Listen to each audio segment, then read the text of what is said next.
Welcome back, everybody, to our final day of coverage here in Columbus, Ohio for the 39th Annual BullShooter World Tour. My name is Nick Teixeira, joined by Gordon Dixon. And Gordon, are you ready for a final day of action? Yeah, we're coming up on Sunday, the funnest day of the entire weekend here in Ohio. Looking forward to see all the players mixing it up yet again. Can't start without mentioning the coverage that we missed yesterday, which is the mixed triples.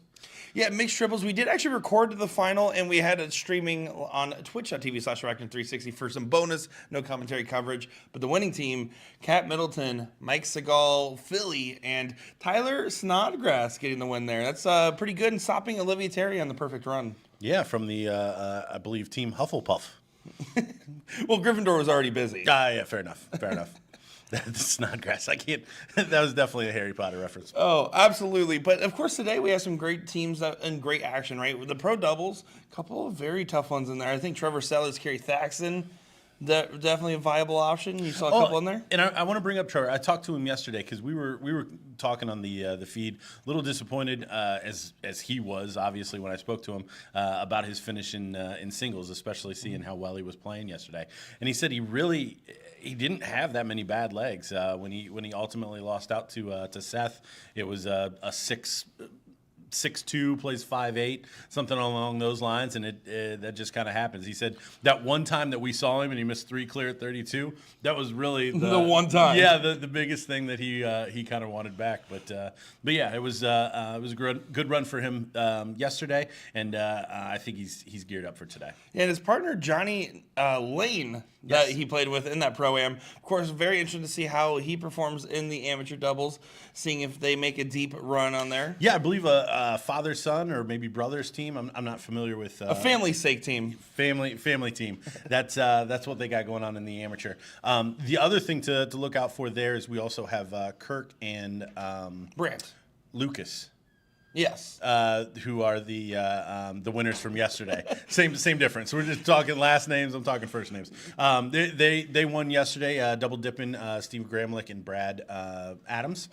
So both those teams in the running today in the AMs as well. Yeah, it's going to be exciting to see what comes on to our main stage here. What matches will go the distance, because we've seen some crazy ones yesterday. We're going to see some crazy ones today to conclude our coverage, and I think we shouldn't waste any more time. No, we do have to waste more time. We have to talk about the ladies. Ladies! OT not completing the entire sweep yesterday, not winning the triples, obviously, with Kat getting that honor. But back in action today on the ladies' side. It's going to be a tough team with Kat at her side again. Lori Simpkins and her partner, Wanda, another favorite. Notable, too, on the women's side, Tina Russo and Nikki Henshaw. Henshaw not playing in the women's, playing in the pro. Yeah, and then, of course, I think my favorite of the doubles teams is like my outside pick a little bit is Kaja Prisbal and Jessica Keller, I think, are poised for an interesting run as well. So now, let's waste no more time. Yeah, now we can stop wasting time. All right, we're really good at wasting time. Guys, let's get into the action. We're going to stop holding you. Let's go over there right now. We're going to go. Bye. Bye. Tschüss. Here we are for that final day of coverage. Man, we keep getting faster and faster, getting from over there to right here in the commentary booth, Gordon. Well, it's got to be yesterday. It's got to be a little bit more impressive just because we went all the way from the fountain over to our chairs here in the streaming room. Yeah, well, still an impressive run nonetheless, and we're happy to be here for our final day of coverage. I am Nick Teixeira, joined by Gordon Dixon once again. We got two good teams playing in our pro doubles. Big Philly, that is going to be the team of Mike Segal Philly and Jermaine Kirkendall, main event, going up against Beck and Hawk, Dalton and Chad, in what should be a very interesting one here. Of course, our format is going to be a best of 5, double in, double out, split bowl format. Looking forward to it. Yeah, we talked about it a little bit in the opener, but this is a concentrated field with only 12 people or 12 teams, I'm sorry, competing here for a spot, by the way. It does not change. They will still compete for the spot in the BullShooter Invitational. So a lot of talent to kind of work through here very quickly. Yeah, and it's going to be our first look at Jermaine on the stream. We haven't seen him yet. He was not here on Friday. Showed up on Saturday, and he is a life of the party kind of person whenever you see him. I am absolutely curious to see if he's going to bring that energy to the dartboard here. Yeah, I think also known 6 Bulls for the win in the Pro-Am in South Carolina last year. Oh, maybe. I was not there last year. So, yes, that sounds right. Yeah, so perfectly capable of some really big shots and some big spots. Of course, today is the test of arithmetic, too. That's one of my favorite parts about the Sunday split poll is seeing, all right, first off, A, am I going to commentate it correctly? But then B, are they going to throw it correctly? It's always fun. Who's going to get it wrong first? Is that what you're telling me? Yeah, it's honestly a race down to the finish line on that one. Your man that was a part of that team that won mixed trips last night, we were talking about him in the opener, Billy Mike Segal. He played in the Invitational Shootout as well. Been getting around to some tournaments. I assume we're going to see him in Pittsburgh next weekend. As he did well with Cap Middleton and Snodgrass last night. Yeah, there's a lot of overlap. We talked about that earlier in the weekend too, between this stop and the enormous turnout that usually happens in Pittsburgh, Pennsylvania.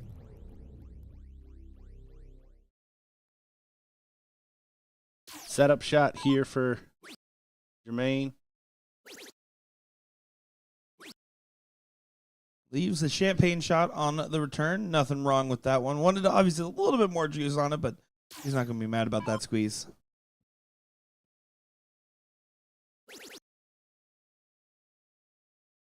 Do you know how old Dalton is by chance? Early 20s. So there's a fair amount of younger competitors. I met one last night. Carter, who is 16 years old, was playing him. He may not be 21 yet. I may have just made that up. Did you?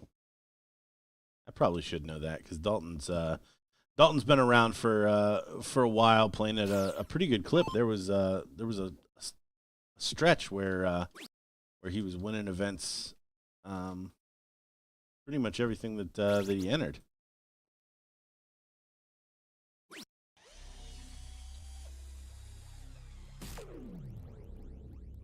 Let me guess. I hear the tapping over there. Are you Facebook stalking? Yeah, but I hate it when they never show the birthdays out in public. It messes me up every time. Yeah, people's privacy. It's overrated. 23 there, everyone's saying. And then Mike Patterson saying 43. I don't think Mike's telling the truth there. Oh, you know Mike. He doesn't tell the truth.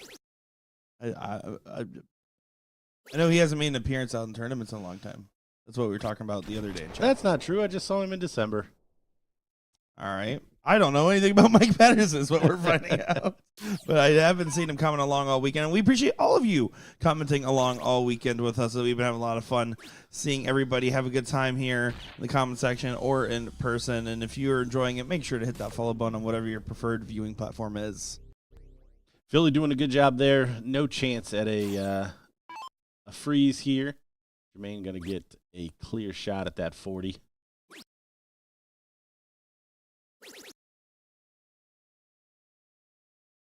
Good find there, but still just not enough here in game one.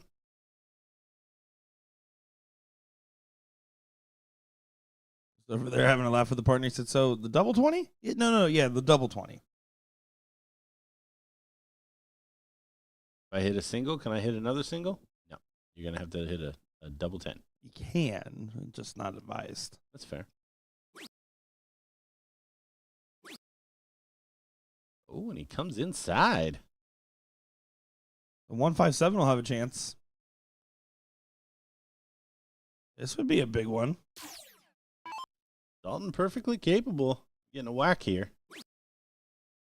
And it does fall short at the first hurdle. Stay there for 24. That was the idea. His flights were a little crisscross there. Billy for 100. 2 darter. There's the first one. There's the second one, clean as a whistle. Yeah, no notes on that one. It was a clean 100 and 2 darts there. Dead center. No question if it was going in or if it was on the wire. And now we're on a leg number 2 here where Beck and Hawk will get going. Yep, we're playing 3 out of 5 again today. So plenty of opportunity here on the winner's side to kind of get your feet underneath you. But with a small bracket, there's good and there's bad. Obviously, less teams you got to defeat, but at the same time, you're going to be in those semifinals and seat matches a heck of a lot quicker than you have been the rest of the weekend. Yeah, you don't always have enough time to get into full speed and high gear when you have that short of a runway. As a winner of this match will play either Team Disappointment or IV Boom Shakalaka.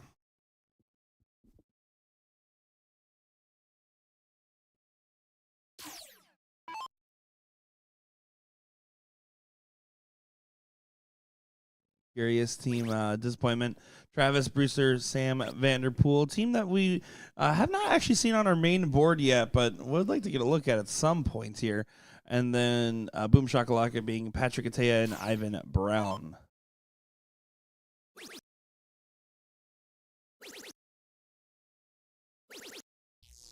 Billy after the 2-dart 100 in with 152. Great shot by him. Helps take a little bit of pressure off your partner who struggled to get in at the beginning.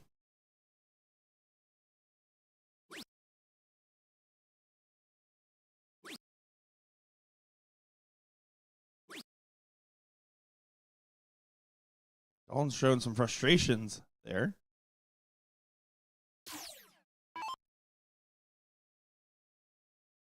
See, in a situation like this, you're struggling to find that double.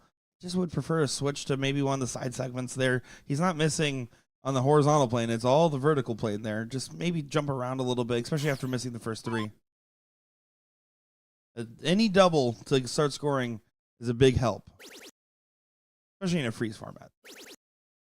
Yeah, when you're playing double in and you're not hitting the double to start, it's that's going to hinder your scoring. Yeah, especially when you're trying to get to 0 first. Yep. All crucial parts of the game here. But I tell you, Dalton not doing a lot of damage from his spot. Chad definitely off and running in the 2-hole here. But Dalton wants to put in a big shot here to continue to pressure Jermaine there. All over the wire. Isn't able to send any of them, so yeah, and you see his reaction there. And again, no harm, no foul. Jermaine comes in here with a 160, and they'll be off and running just fine. They'll be parity at the 1-hole and the 2-hole. And really, it's between Philly and Chad in this one so far. So as long as the freeze is avoided, that's all that you're thinking about. It's the Shanghai on the end for the 120, and all of a sudden, all is forgiven. Yep. Just takes one shot.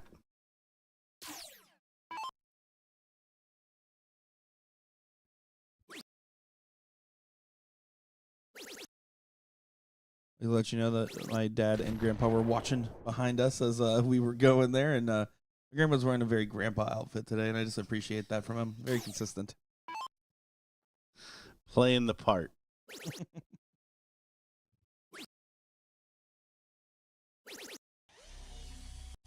Good correction on last there for Philly. Frustrated about that fall into the 5, but at least also challenges the 149 from Chad, which is the goal.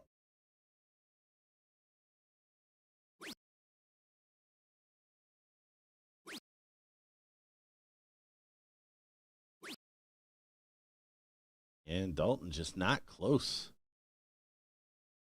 on these. Obviously, going first for his team, they're expecting a little bit more out of him. Here comes Jermaine off and running. Giving out a lot of help, but no way that they could have frozen Chad in this go. Yeah, but this might have to go, or they might not get another chance at it. I would agree with that. It's not going to go. It's just going to get low and hope for another opportunity on the return. That doesn't help the cause much either. Yeah, no, not what he was looking for there. 139. Pretty straightforward finish, too. Philly already clean up 100. It's not going to happen. Good last dart to help rescue the shot here. Big Philly currently at 297 combined. So Dalton already on pressure to try to get low. He's not going to be able to do so here, basically guaranteeing the freeze on Chad. Now guaranteeing the freeze on Chad. Definitely a frustrating moment when you're struggling to collect there.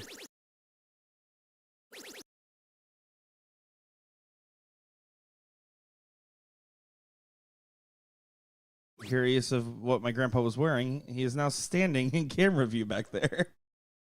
right behind Philly. Shout out Grandpa Tim.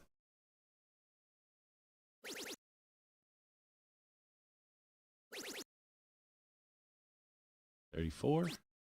Yeah, that was the attempt. So Philly for 56. Take a 2-0 lead here.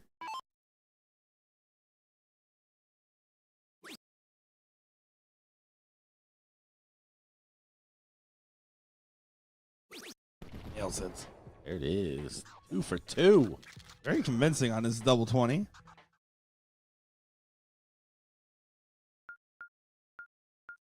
Philly, the amateur champion in Chicago this past year. I'm Ron Burgundy. I'm almost positive. And the reason I say that, I rode the bus to the airport, and I overheard him telling the story. Because I think we covered it, and I told him good win or good run. I can't remember if he actually pulled it off, but he was actually not going to sign up for the event because he had played so poorly in the doubles before that, and his doubles partner talked him into it. He's like, "Come on, man, you know you can turn it on whenever you can," and then ended up pulling out the W. I definitely remember you telling that story 99%. recently. Yeah, so % sure on that. it's so funny, right? Because just with all the traveling around between just this tour alone, having a bunch of different events and the chronology of all the other events that I go to, I try so hard to keep a running memory of everything, and I always have such a struggle trying to keep it all together. So if you ever ask me, I'll usually say, yeah.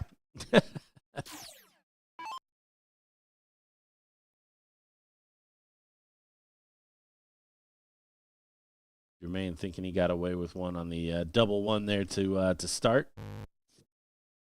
You definitely let everyone know how he felt about the double one as well.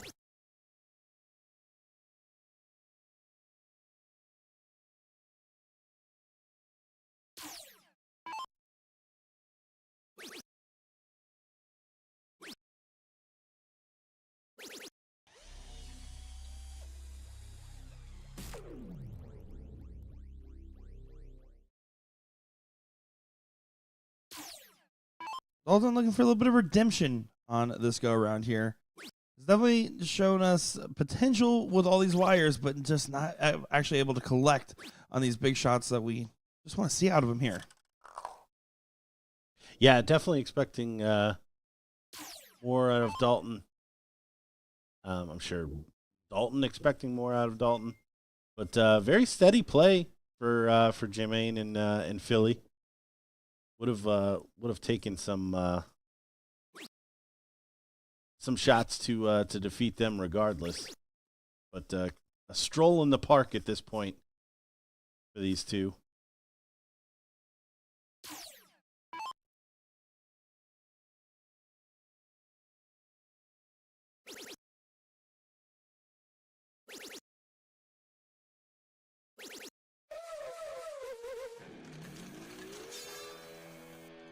And that's a 180 there from Chad. Again, getting off to the races. He's been performing pretty solid. Billy's just going to try to make sure to keep up in line like he was last time, but not going to happen here. Just 45 on the turn.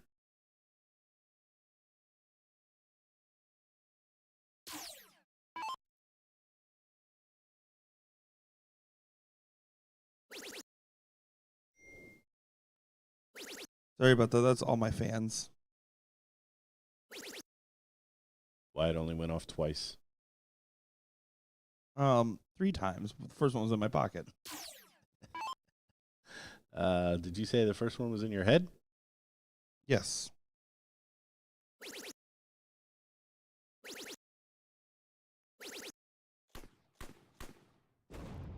Filling it up for a 180.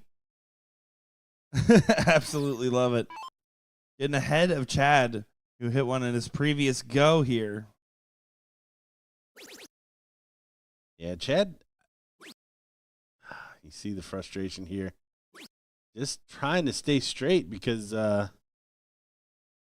without a big shot from Philly, Dalton would have a chance at a freeze, but not with the shot of Chad and now Philly already into the treble. Probably not going to be the case. All Dalton can do is get down to 109. So no chance at a freeze on the 157.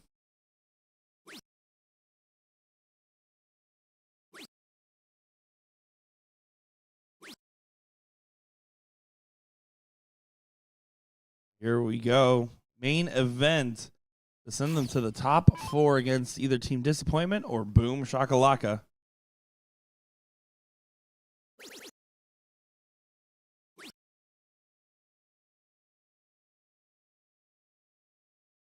Will not go.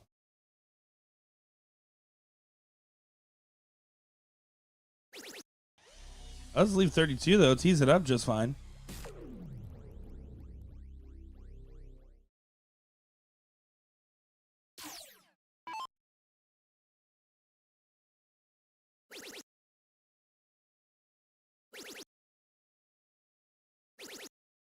Great shot by Chad. 2 180s in this leg. Might not even get a shot at the 12, despite the effort. Really looking to try to collect big here, put all the pressure on Dalton's shoulders. Oh, wow. Massive opening. Yeah, so in order to freeze, Dalton only needs to get down to 206. Which is pretty likely here. Well. Oh, no. This would be heartbreaking. Yeah, this would sum it up. And there it is. A big last dart triple to freeze. Jermaine going to follow him off the line. They're having some fun for sure.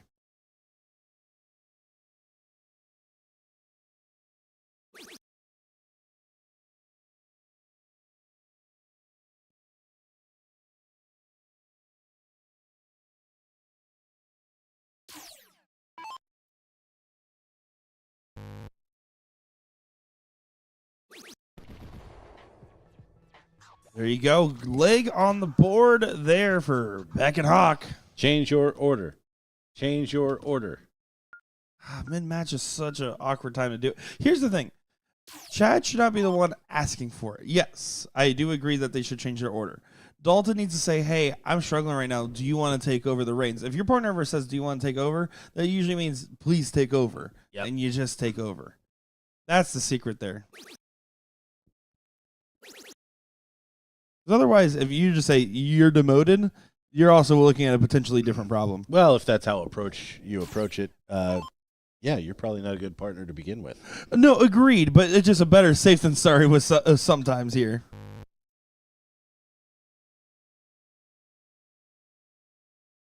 Dalton not away, super frustrated.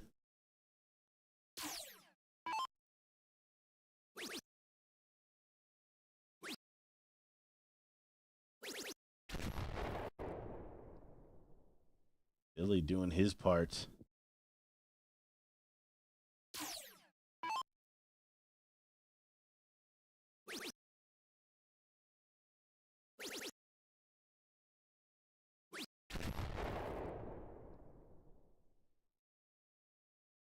And each time Chad does well, the pressure continues to mount on Dalton.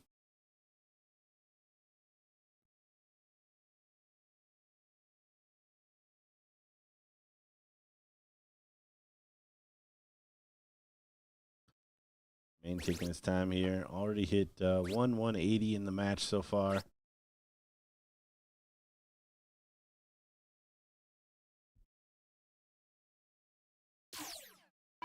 And kind of the same situation as we saw Jermaine in earlier. If Dalton can come in with a big open, they'll be right back in order here. And there we see it. I mean, not completely forgiven, but right back within touching distance. Well, and again, Beck and Hawks started off with a 3-0 win over the Filthy Divas team, so they had a chance to get settled in. They'll get those legs on the board. So I think maybe getting that first leg in this given matchup might help make the difference too.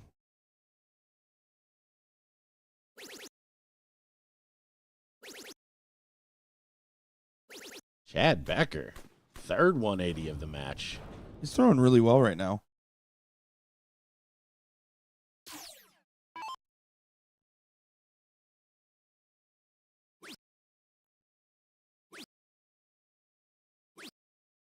And nothing for Jermaine. So maybe a little tide turn here?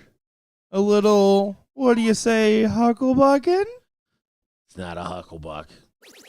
Oh, sorry, a pile of nines? Oh, my gosh.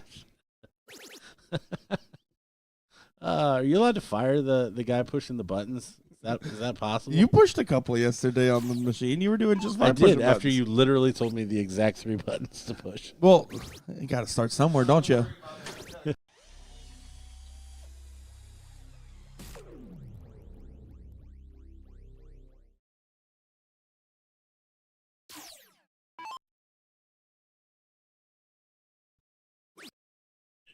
Chad here still trying to get out in front of everybody, but needs to leave a finish here.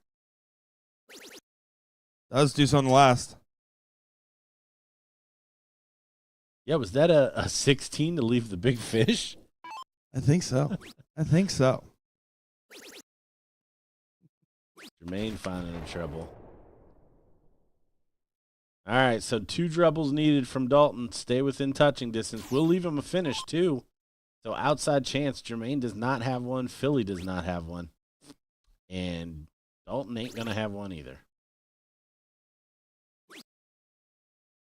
Does bring it down. But this 138 may have to go. Philly can freeze. Certainly a possibility as well. Needs another treble. He's doing the math. It's pretty much a treble from the 18s to the 19s. It's not going to happen.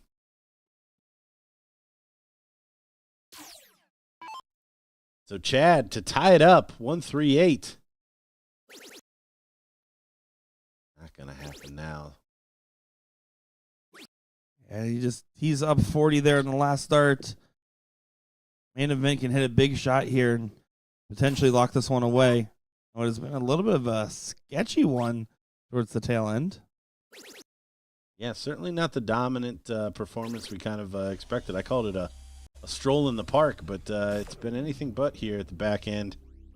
Chad more than frozen right now, so I think Dalton going to have to win this one with a big finish if it's going to happen. They're still going to have to fade this 91 from Philly, who has been spot on for his doubles, 2 for 2. Including a 100 finish. See how he chooses to shoot it. Could go bull, probably 51. He does choose to go bull. All right. Interesting. I think just how well he's hitting double top, I probably would have preferred the 17 in this given instance. Okay, so that's interesting. Chad's still frozen. Double 18 would be my choice. It's his choice as well. But Triv 12 is always for the fans. Can they fade the 23? Dalton put in a showstopper, and we see a third leg. Double 8. There it is. Does go there and get it done. So the 3-1 win there, and our first semi is set on the bottom side, by the way. 9-5 versus Lights Out Elite is going to be the next one on our mainstream board here to continue our coverage. We're also going to go ahead and start getting our women's top 4 matches, as all of those are currently set in place to go. So we got the Super Sisters versus Olivia and Amanda, and then we got Boot and Ho versus Golden Girls. So we got those ones going. We'll be getting those over in just a moment's time, and we'll conclude our coverage here in a couple hours of fun darting action. I'm Nick Scher, joined by Gordon Dixon. We'll be back in just a moment.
Time for a top 4 matchup in our pro doubles bracket.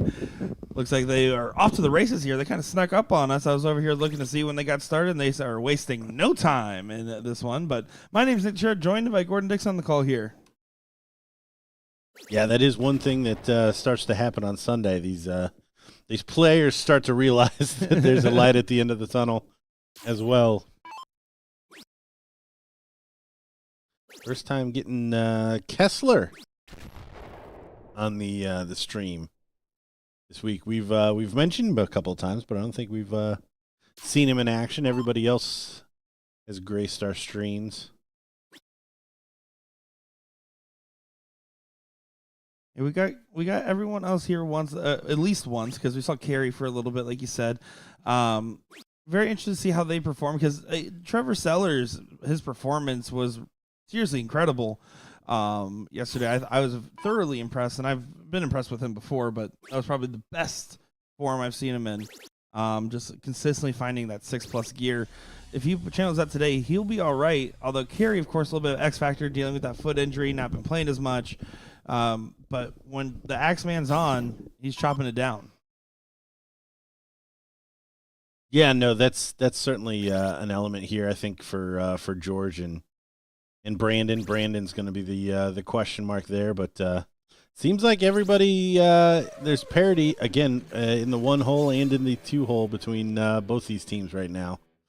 That 2-hole spot is really just to keep from freezing the other partner.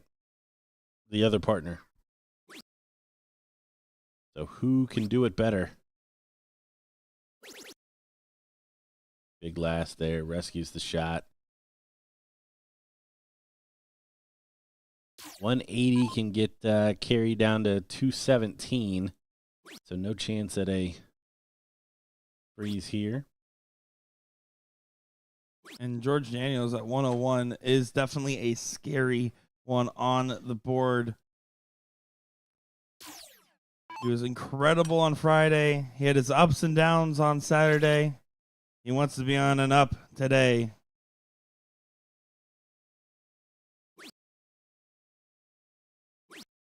Oh, and he drops the last one low. Hugging the wire, it looks like, but doesn't convert, so no opportunity on the 86.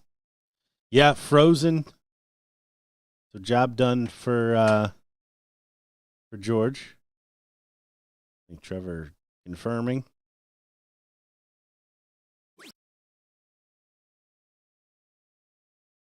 Just going to try to bring it right on down. Double 12. Double 12. Does a good job of bringing it down. Spider-Man, he's just going to try to set up from here. Mr. X1 Elite himself. Yeah, a little frustration there from Brandon, but again, 180 leaves 158.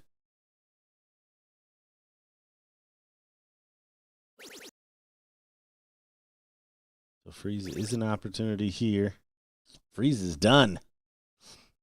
Cannot shoot the 20.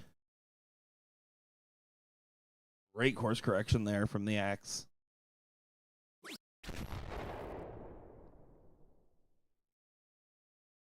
Oh, now Mr. Lights Out has no opportunity after missing one dart at double. Frustrating, to say the least. Has to leave 2, so Trevor now. Clean shot at 4. The turns have tabled again. How they always do. That was one of the rare instances where someone's frozen and gets unfrozen and is able to shoot it. Doesn't happen very often, folks. No, and especially in the course of one round. That's definitely a unique situation. But all comes down to the slack shot from Brandon and the good shot from Carey to turn it around. And George continues to struggle on the double top. Missed one for the match. I'm sorry, for the leg in the last leg. And fails to get in here.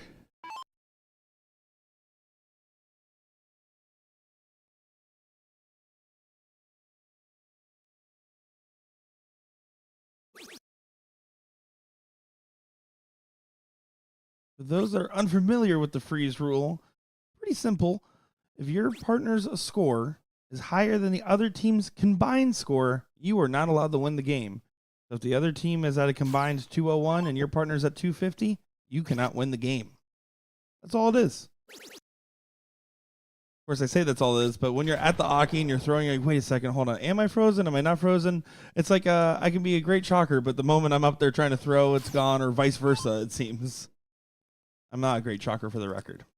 Yeah, we've definitely, I mean, kind of miraculously, we did see someone break the freeze rule in Houston, where they actually did finish the leg when they were frozen, and that is an automatic loss. I guess we always fail to mention that you can't finish it, and it doesn't count as a bust. It's a literal loss if you do end up taking it out.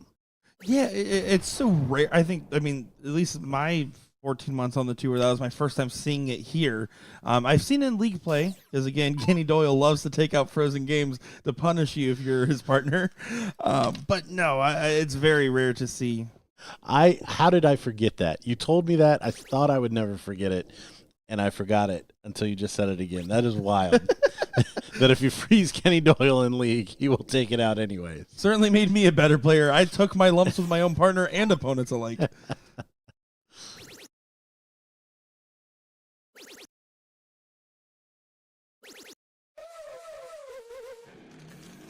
And look at this from Brandon Kessler, turning his darting life around here in the second leg.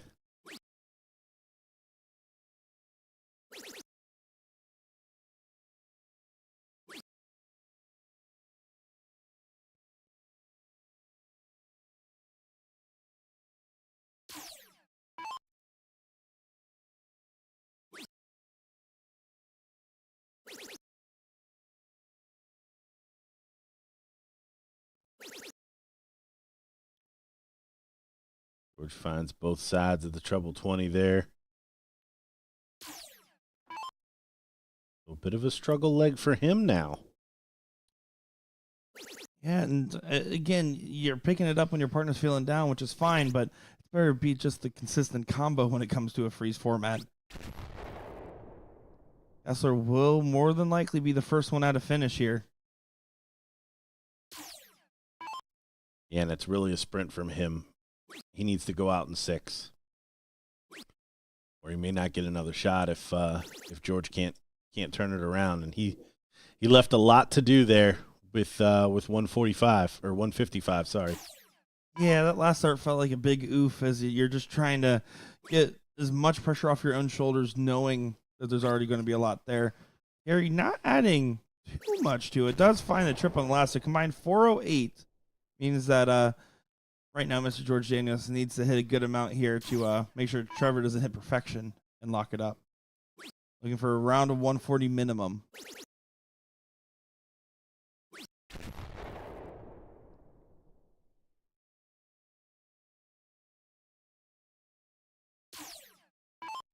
So 180 does leave 28, which would freeze.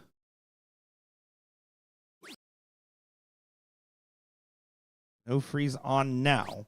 The 155 will have a chance to go.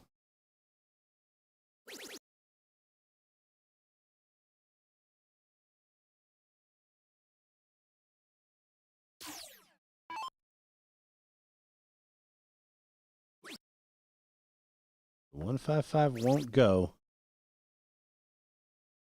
Like he's rectifying the situation down to 58.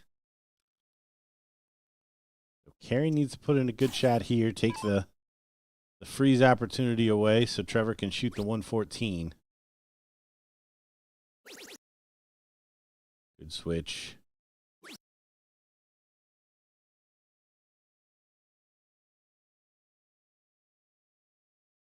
Oh, wow. 180 will take him to 63. So no freeze opportunity. Just enough there by the Axeman. That helps the cause. 114 needs to get faded now.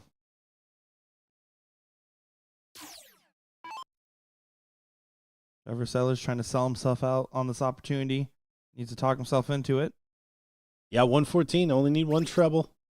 Not that one. Oof. Should have been more specific. Yeah, and that really stinks too, because if he'd have stayed straight, those mid-range finishes, you just need to find one big treble in your first 2 darts to get a shot at it.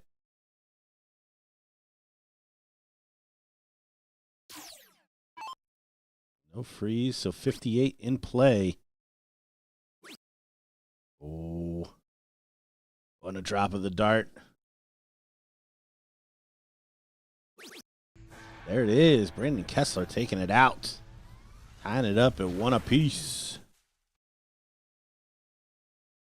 Good performance there from BK. We talked about him being a potential question mark in this ordeal. Well, that performance in leg number 2 made up for leg number 1. He needs to just continue to try to find that range. Well, yeah, as the question mark, it's kind of built into that statement. It's kind of feast or famine. Which one are you going to get? And there was a lot of feasting. I like a good feast. Big feast guy myself. I don't turn down very many feasts. And now George back at it. He starts with a max. A great job there from George Daniels, throwing lights out on that turn. Trevor with a decent end there himself. Carry now. Needs to try to back it up. That's more in the, as BullShooter would say, the semi-decent category.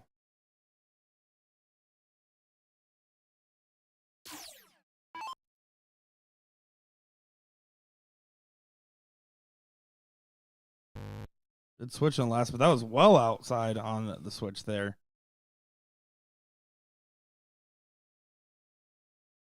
George just having a wry smile back there. Yeah, probably trying to figure out why they both can't play the same leg. Frustrating feeling.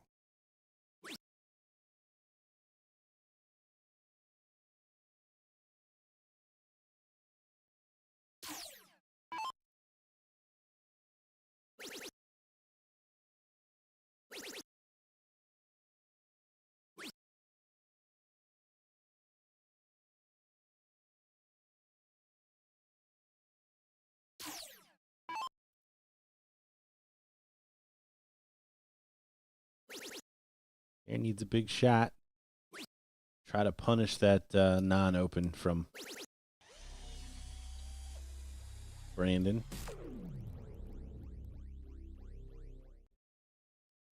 Oh, was that head of the household back there? 160 in. Still brings this back within touching distance, and that's exactly what we see. So, poor start, maximum start. Forgiven again, and yes, I believe you you saw correctly.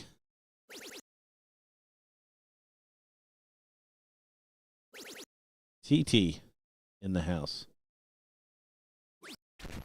Solid darts there from Sellers. He's frustrated on the last, but he stayed true to leave the 170, which is at the after hitting 2 trips. You want to make sure to at least do that. You already did all the other hard parts. Daniels will be on a finish as well.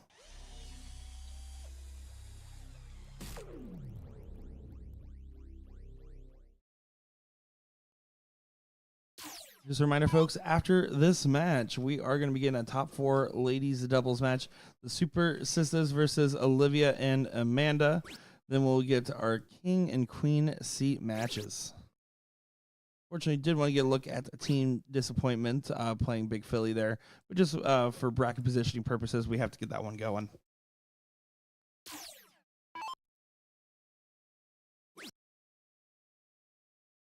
Bill, you can double bull in. Not advisable. It's the max effective start.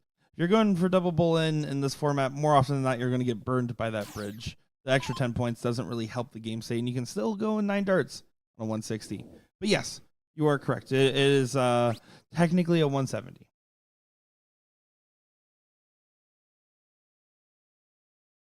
Uncle Bill splitting hairs that don't need to be split.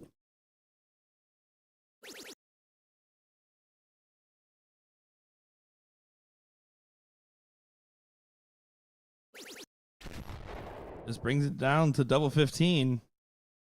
They're going to away at it. Freeze is on. Lights out will not get the shot. Good stay there by Sellers just to guarantee the freeze. Trip 14.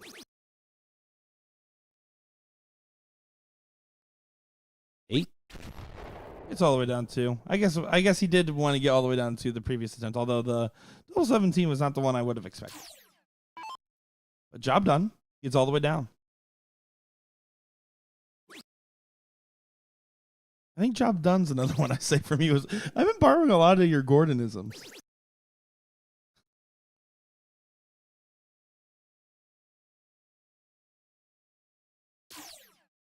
All right, so Kessler didn't get in.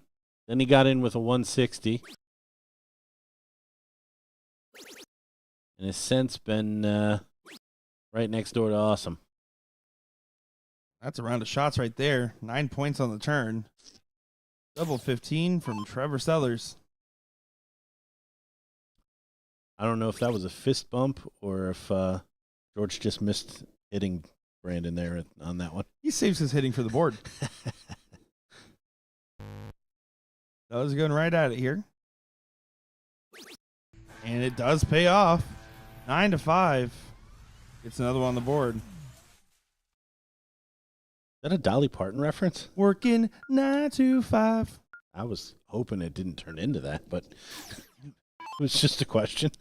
You're not going to sing that karaoke with me after this? No, there is not enough liquor in any bar for that to happen. For that given song, is there a song that we could like meet in the middle on? It would have to be. Summer it has Lovin'. to be like something where everybody sings along, like a Friends in Low Places, or I would do Shoop by myself. Oh, okay. I could knock that out. I can see that. Yeah. That way, the tonality of my voice wouldn't have to actually be on. See, that's why I do twin size mattress by the front bottom. Because if you're singing, I'm gonna sound like whales mating. That's not where you want to be. Not what I want to hear either. Is Brandon Kessler off to the races? It's every other leg. He starts off perfect. George throwing his hands up. The picture of Sunday darts. Brandon Kessler here. I love it. Known Brandon for a long time. Good dude. Super good dude. Super good dude. There's actually a dude there's no dudes I dislike on this board right now. And I think, funny enough, I think he lives in Cary, Ohio. Is that true? I think so. I'm not gonna lie. When you said funny enough, I was convinced you were about to say I actually dislike one of the dudes. Oh, I yeah. thought you were about to say. Oh, that's funny. Yeah, funny I enough. strapped in. Yeah, funny enough. I just deleted George Daniels off of my Facebook because I'm sick of him. Oh, can we get back to back? No, I said it out loud. Ooh. That's actually what Trevor just said to the camera. Whoa.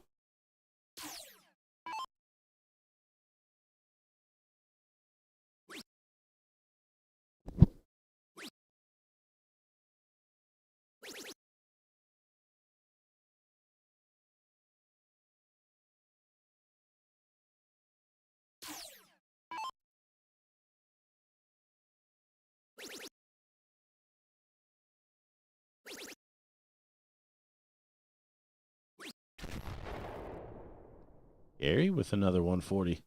So this match starting to heat up here. Consistency starting to rise for all of these players. Oh, back to back. George Daniels on 101. He might be getting the distance in this one. Yeah, this is shaping up for a cork and important third leg.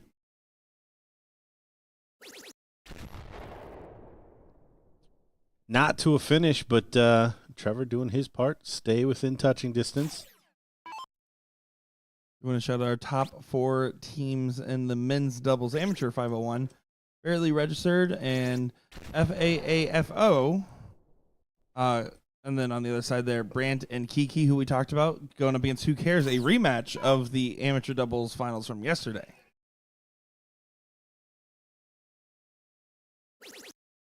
Sure, those guys looking for a little revenge. But then again, who cares?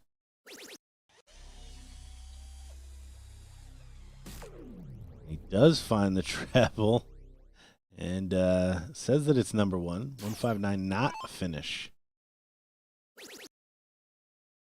That's George, not a bad miss. treble 18 for double 16. And there it is. 101. Saw him miss it earlier in the match, but converts here. So cork here for Trevor Sellers. Oh, and he's in the double bowl. We're just going to try to best it here. It's going to be tough to do so. Oh, Oh, he ties it. Both one hole into the bowl.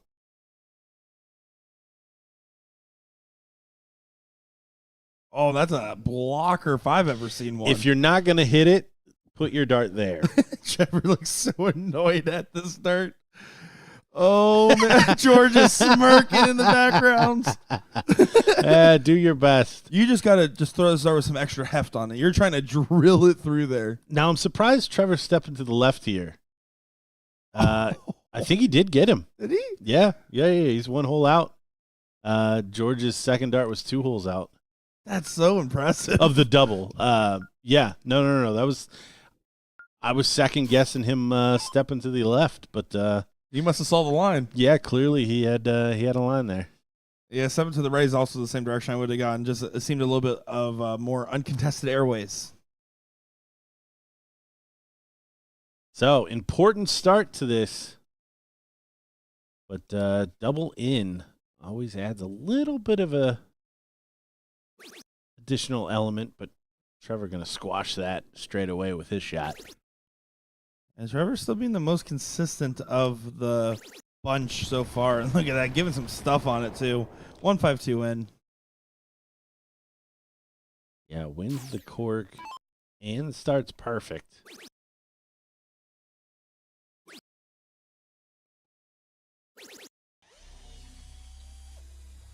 Shake of the head there from George, but he's done the same. He's within touching distance.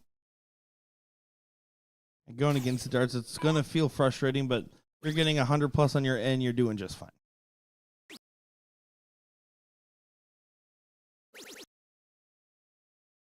Carry in, but next door on his next 2. John, I'm not reading that comment. That's the line. So, battle of the 1 holes here. Trevor and George. Yeah, immediate thought is, okay, I'm off to the races here. If I'm Carey or I'm Brandon, I'm thinking, make sure I don't freeze my guy. Yeah, perfectly possible that that both these guys are going to get a look. If there's just parity between the 2 second place. Gonna say a little help needed here for George, but he converts, finds 2 trebles after the slack first, And 7-point separation between the 8 players in this matchup. Gary now going to try to relieve some pressure. But hitting a big turn and seeing if the other guy misses it. That's all you can take for a freeze match. Good 180 from the Axeman. Yeah, he knew it as soon as that third dart left his hand too. You see him ringing it up.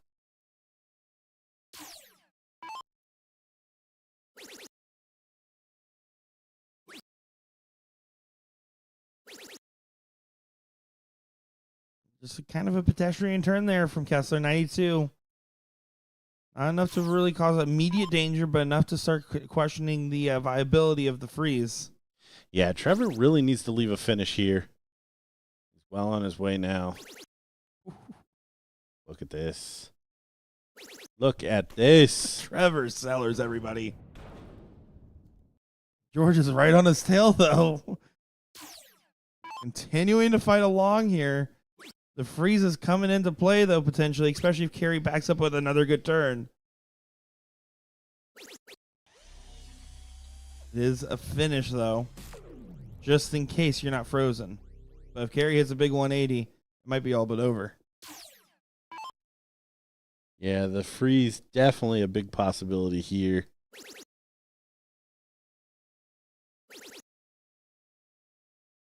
All but assured. Even clears up the 9 at the end. Gentleman and a scholar. That's what they say about him. So 180 does get you down to 169. Great recovery. But now you're relying on a Sellers bust here. And Sellers relying on just taking it out.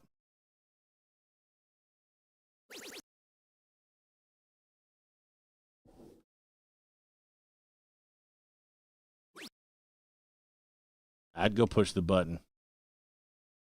Yeah, if you go high or low on that double, you're in a lot of danger. He's not going to. He's going to hit it. He's going to hit it. It's Trevor Sellers. Of course he's going to hit it. You can see George a little frustrated, and you can even see the grimace on his face as he wanted a chance. He did just try to throw for the 156, by the way, but it did go low in the first start, and sometimes that helps the mental. Yeah, I wouldn't have done it anyways. So, alrighty, well, coming up next here is going to be a top 4 match in the women's, the Super Sisters and Olivia and Amanda, to see who plays the Golden Girls in that Queen Seat matchup. And then we got the other men's semi underway as well. So we'll get the women's queen, and then we'll try to get both of the seat matches, and then on to third place and finals. We'll be back in just a moment's time after a few messages from, I don't know, Free Music Royalty Library. Be right back.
I love it when the music kind of lines up with our cuts to the matches, as we are back here for a top 4 matchup on the women's doubles bracket. Super Sisters and Olivia and Amanda on the stream board. I'm Nick Sherritt, joined by Gordon Dixon here.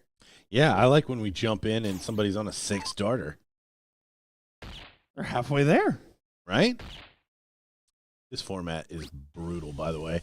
And I believe the Super Sisters are the ones that took out Olivia and Amanda yesterday, at least from the winners bracket.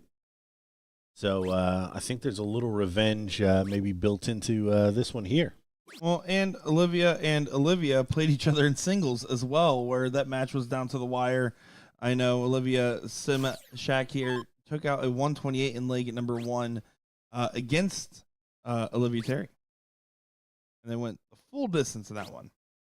Oh, and she does get to a finish, but definitely not where she wanted to be. Olivia with a 6 starter. Bull 51. Wait a second. Oh, just giving a little shimmy. She said, "Shimmy on over, shimmy on over." She gonna walk it off there. Amanda, no finish at 187. But the way this is shaping up, it may have been a must 6-start leg. Little help there from Amanda, only finding 71. But it comes down to this shot here from Kat. How much can she take off of that score? Middleton needs the middle.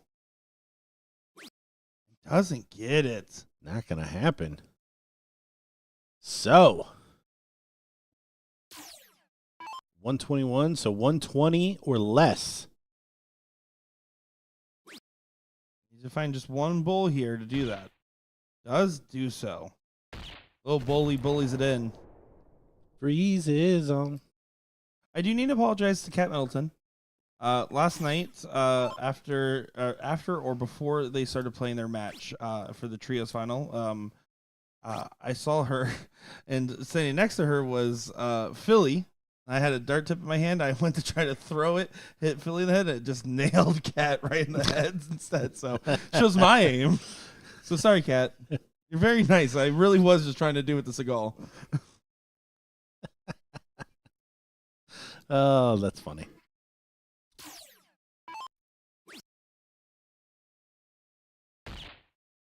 $57. Oh, you see, Amanda not happy with that effort. But again, this may turn out to be one of those where Kat needs to finish it if the Super Sisters are to win it. She needs to get down to a finish, and it's not going to happen. Throwing her hands up, shaking her head.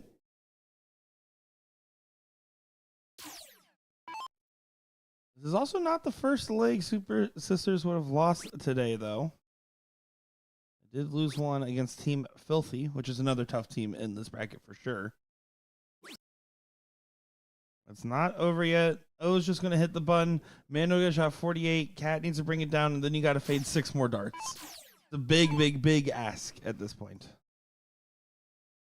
Well, and it's weird the way pressure works, because this is something that can start to get to you, because you're like, how in the heck have I not won this leg yet? Mm-hmm. And every time you step up there, that's running through your head instead of fire in the single 20.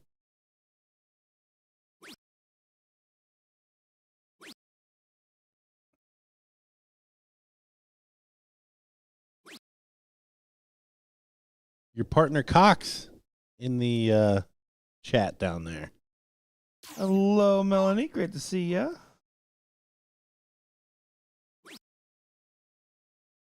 I guess you didn't end up playing with her, did you? No, but well, partners in our souls, in our hearts. Well, now this is the timeline. You need to just survive 3 more darts from Amanda, and all of a sudden 135 has a chance. We said that was the path to victory. 316s. It doesn't happen. If Kat takes us out, it's going to be deflating for A&A. Yeah, this could have ramifications for the entire match. Not gonna happen. No 2-dart finish from 130. Well, there's no way you fade 6 more darts. Are you trying to reverse commentate Polarity. Curse? Yeah. I'm trying to get the flux capacitor in line.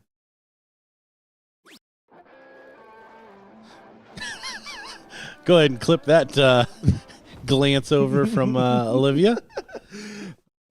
Future Nick, listen to Gordon. Clip that. Oh, the disdain on Olivia's face. So the woman who missed the 6-darter back at the board, not just pushing buttons. But the type of competitor Olivia is, she's going to be frustrated at that last leg, but she's also going to be thinking in the frustration sense of, I had a dart to win it. And you know what? That's a leader.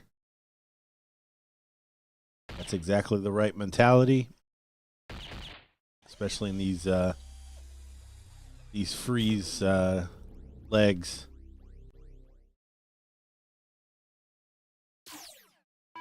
You're playing first. If you get frozen before you get a shot, maybe you got a little opportunity at a gripe, but 9 times out of 10, that's not going to happen. So far, pretty solid openings from everybody. Nobody on the breakaway here. And having some frustrations there.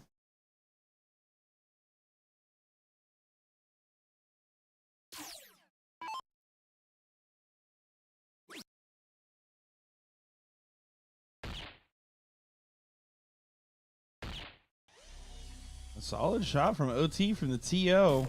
Getting to the OUT. I gotta stop doing that one. It's getting worse every time.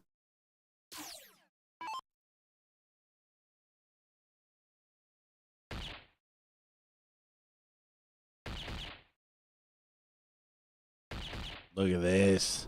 5 bulls. She only gets credit for 3, though. Simshak, I believe 19 years old. Well, at least was 19 years old at the time of Chicago. When we last interviewed, where Olivia interviewed together with us, actually. We had a great time talking with both of them. Lots of potential with her dart game. She's definitely shown some really promising futures. 1 year behind on winning her first world championship, though. I will always compare everyone to Luke Littler's, and that's forever going to be the most insane thing in darts, right? Like, the 17-year-old world champion cannot be a beatable record. I mean, you have a chance at 16 is the earliest. Well, what I thought was wild was MVG is 34. So he made the comment that every 17 years so a new one is born. So I don't know who it was last year that was born. That'll be the next phenom, but according to MVG, it's every 17 years. She's 18, will be 19 in March. Thank you for the correction there, Crystal. I guess I got my numbers confused there.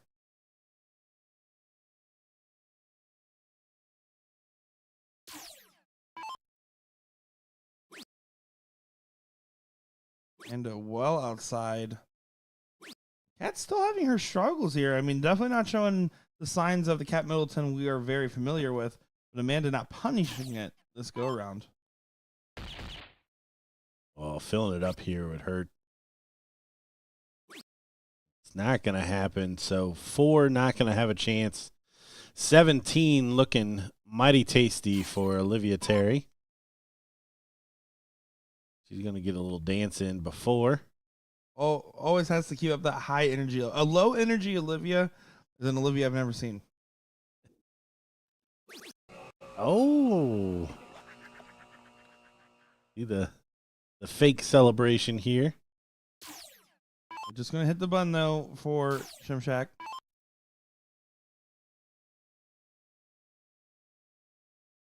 Crystal, can you phonetically put your last name into the chat, please? And give me a score out of 10 on how I'm pronouncing it.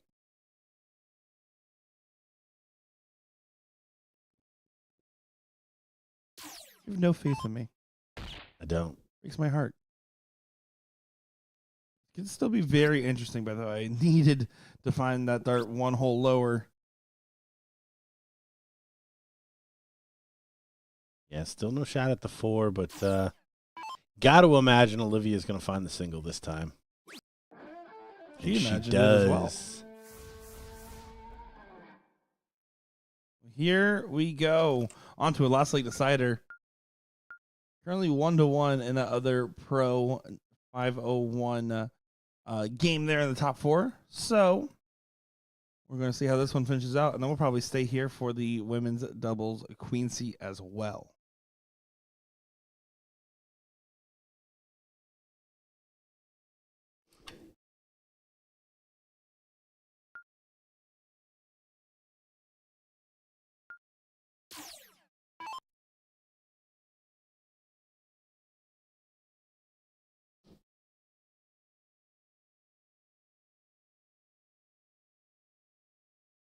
So you wanted credit for this, which is completely freaking wrong. We're unmuted.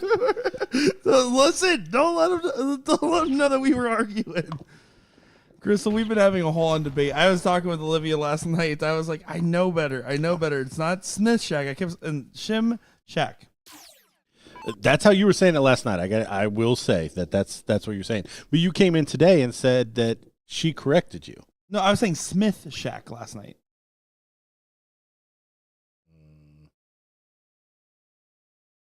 Either case.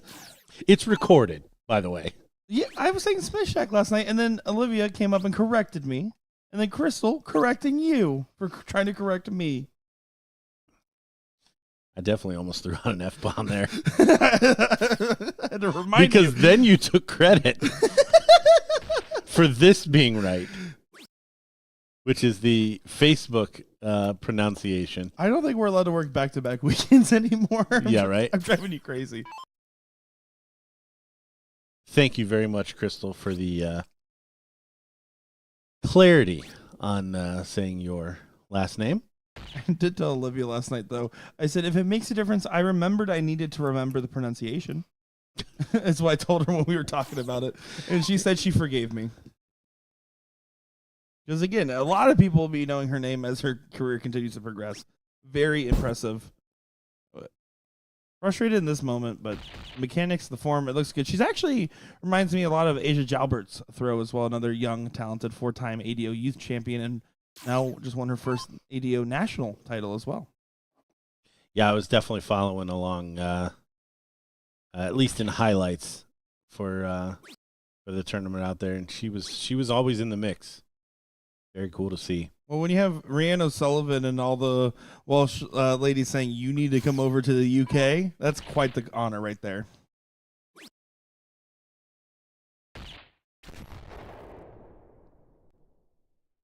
Good setup from Amanda helping out Olivia here. But now Olivia trying to continue to go on down. 12 bull. 12 bull. There it is. 2-1. Gritty performance there from Olivia.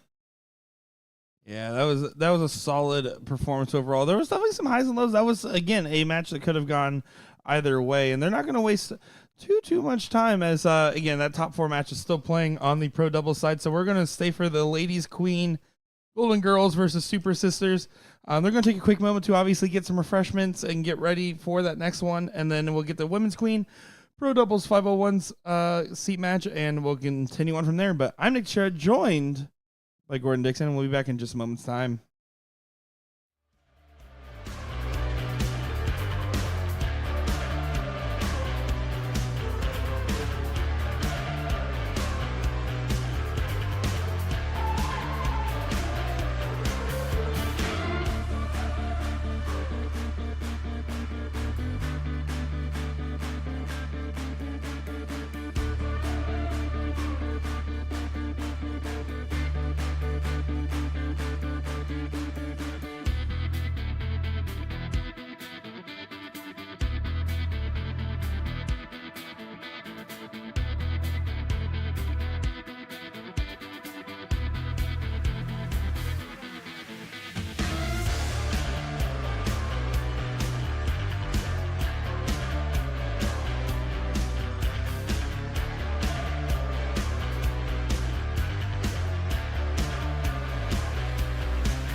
I'm for the queen seat here in our ladies bracket. This should be a good one, as I'm looking forward to seeing every bit of this. We got the Golden Girls versus Super Sisters here, and what should be an interesting run. If Super Sisters get the win in the seat, there'll be another finals appearance where we saw Kat win trips, Olivia win 2 of her events. A lot's possible. I guess Olivia and Kat have both won 2 events apiece now. Yeah, that's true too. Trying to continue the tie by both of them winning this event. Well, let's see how it plays out here. I'm Nick Sure, joined by Gordon Dixon, and where we saw some a little bit of struggles for the first time out of Cat, actually, which is probably one of the more interesting notes of the last match. Yeah, the direct result of why they lost that first leg. Olivia can be the leader and put that on her shoulders, as she did get a whack at the trip 17 to win that, but ultimately being frozen for the next 3 turns did not help. But I tell you, the Golden Girls, Beth Schaefer has got the firepower to rival, and we already see it here in the very first leg. A little less familiar with Holly. She does come out and play my tournament every year. I seem to see her, but it'll be interesting to see how she fares in this setting. Yeah, when I saw Beth last night, I was walking back at the end of the tournament. Trips, by the way, finished at about 11 p.m. So solid quick run there. Hold on a second. Olivia Terry's going to take this out in one dart. And so I met Beth last night, and I was walking by, and she's like, "Oh, hi, I just want to introduce myself. I'm Beth." I'm like, "I know who you are, Beth Schaefer. You calm it down over there." And we had a little bit of a chat, and super cool to be able to meet all these different players, that people that I know of or have seen briefly on the stream, that are continuing to make the stream and do damage. It's fun to meet all these different people.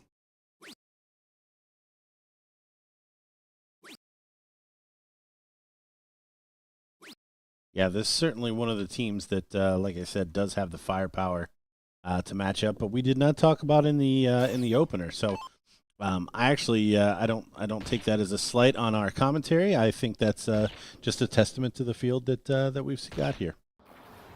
There's a testament to the bullseye from Olivia Terry finding a hat trick. And let's be honest, if anybody rewinds, if you watch the opener from Friday, gold. Let me tell you, that was fine wine. You watched the opener from Saturday, well, it was round. And if you watched the opener from today, it was Sunday opener for a little bit there. I was like, what year tour are we on? So, no, it's always fun to film those with you. Comment of the day, by the way, Jessica Coburn saying, "You're deaf as funny as I thought you would be, Nick." Thank you. That's all I'm here for. I'm the funny haha guy. Pleasure to meet you, Jessica.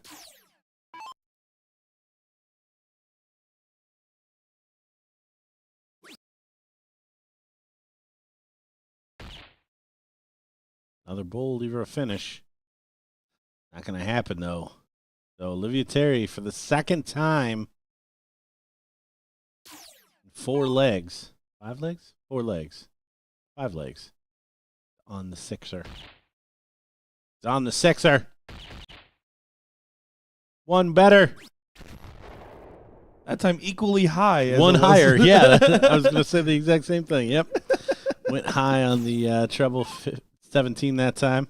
Not as in much trouble of getting frozen, though, in this affair. Of course, Holly can put some pressure on Kat here. But not going to happen. It is a finish, but this is a fairly uncontested leg. Yeah, looking like it's one-way traffic. 2-0. Beth does not have a finish. But here may get interesting. Kat only down to 182. So outside chance. 180 would freeze.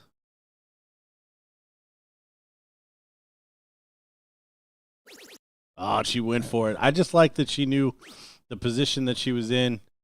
Not able to convert. Got to play it, right? You have to take your chances. Because OT is going to hit this one in 2 darts.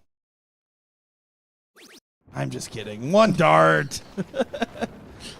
A blink and you miss it in the seat match there. That will do it. And we're actually going to take a look over at board 37 right there. Is there a last like decider to get to the seat match? Go ahead and take a look over at these guys. As yeah, you can see them kind of fighting along over there. Unfortunate versus Small Jersey. No, Disappointed versus Big Philly. Unfortunate versus Small Jersey is good, though. That's really good. 5 points. We'll see. Looks like main event here has a shot for the win. Gets it done just in time there. So Team Big Philly knocks down Team Disappointment, who will now have to play these guys again in the losers bracket side of the match. And of course, we are going to get that seat match up. They are called right now. Big Philly versus 9 to 5 next on our stream board. Don't go far, folks. We'll be back in just one time. I'm Nick Schur, joined by Gordon Dixon. Shimshack.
Welcome back, everybody. Once again here at the Columbus BullShooter. We're so excited to be bringing you coverage of this King Seat match. It's just about to get underway here. Looks like they're going to adjust that starting order real quick. But this is Team Big Philly versus 925. I'm Nick Scher, joined by Gordon Dix on the call here. Yeah, I'm just glad you didn't break into song again. Because I won't lie. I understand when you say 9 to 5. It's like there's a compulsion. It's a very good song. To go into it. Yeah, we do appreciate your guys' patience as we were getting that match set up over here, and we're looking forward to bringing you the action on the main screen. Don't worry, we weren't sleeping at the wheel yet. There's still time for that. Again, they're just going to take a quick moment to get settled and get that order corrected, because it looks like, again, I believe Trevor Sellers and Kerry Thaxton did win that diddle. Currently playing in the 5th, 6th position matches. These guys again versus Disappointment on the top side. Bottom side is Beck and Hawk versus Lights Out Elite. And yep, looks like they're good to go. They just got everything reset, swapped the team order, and now we are underway here. Should be a good one, Gordon. Yeah, excited to see who comes out on top of this one. Maine and Philly just got out of a decider against Disappointment. Trevor and Kerry, I think, still the favorites here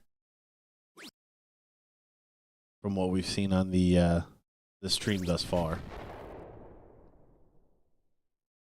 Yeah, I think Trevor has just been on a tear. It's been seeming likely that it's going to be, other than his performance in singles where it fell short, and it wasn't really performance, it was more so just running into a brick wall and losing to Seth Stefano is not really anything to be ashamed of, as a kid is just talented. But overall, been a great weekend for him. And I'm excited to see if that turns into results here, but can't count out main event. He wants to win the main event. Playing alongside Mike Segal, Philly. There's a little inside baseball. Seth Stefano asked me to play pro this morning. Really? Last evening, yeah. It was weird. I didn't get that conversation. He didn't ask you? That's so weird. He was actually, I told him, I said, I can't, but you know who could? He never came and looked you up, huh? No. He probably thought I was Sean Green.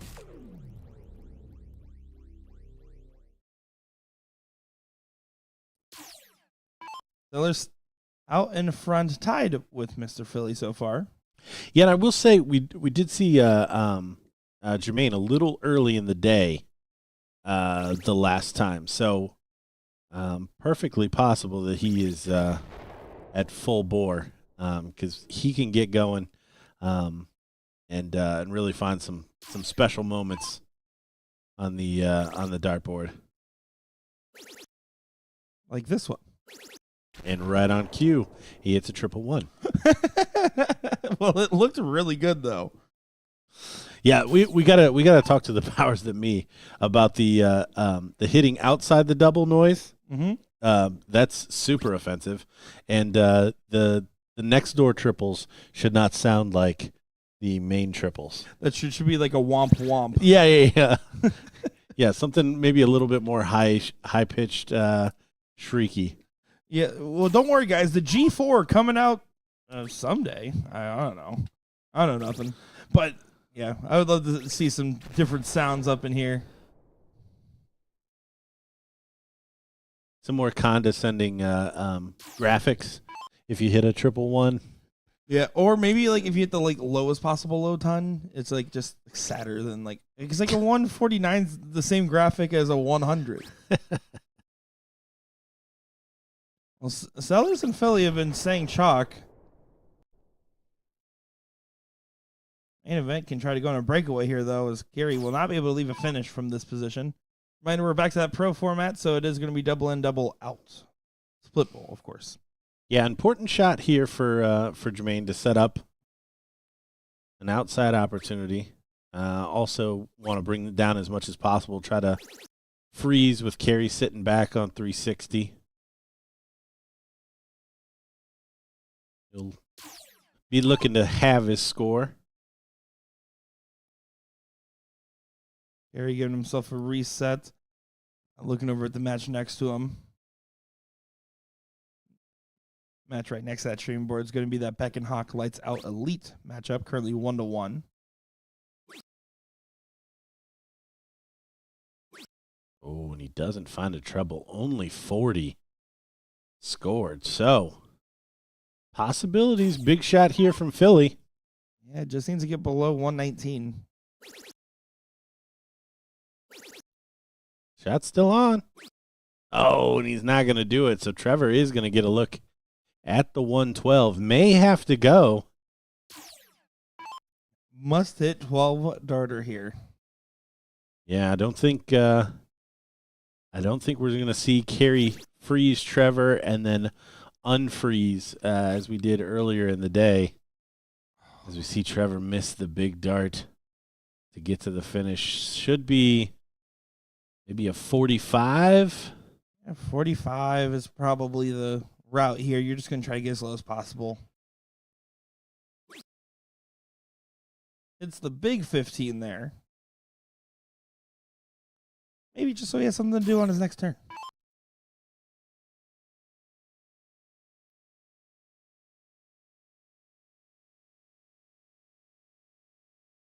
It also could be a vote of confidence for your partner here, just saying, hey, maybe he will hit the big shot, and I get the preferred double. Might as well get the opportunity just in case. Carry not on a finish, no real reason to get all the way down in that very moment.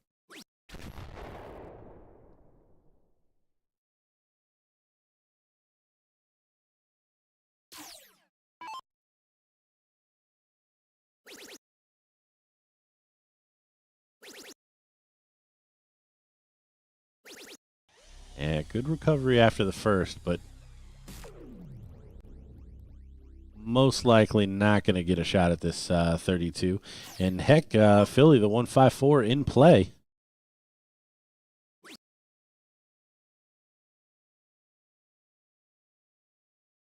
Tricky now. The 215 total. He's not going to freeze, so the 32 open to hit. Philly going to walk away a little frustrated with that one. Trevor's decision to hit the big 15, like it might be a smart one. It is. Very interesting stuff there. Yeah, I mean, chalk leg at the end of it. Team that went first, and the guy that went first took it out. So, race to 3. You see Philly still thinking about that shot there in the background. Jermaine to get us started.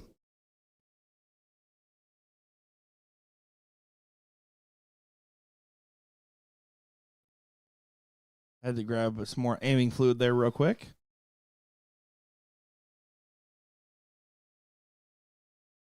Taking time playing up the drama for the fans. As Beck and Hawk are eliminated, Lights Out Elite sitting in that 4th place match.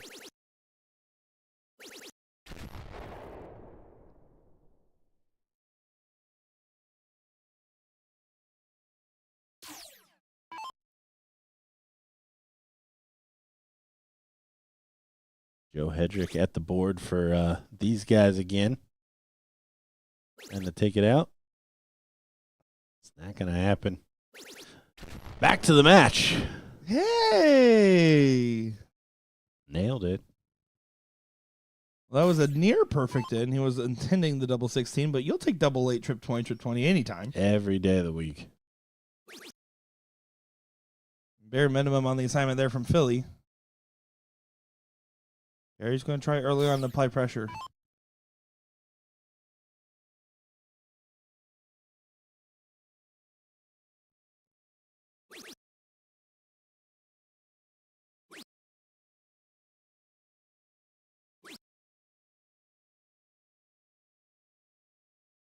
Second dart a little loose from Carey.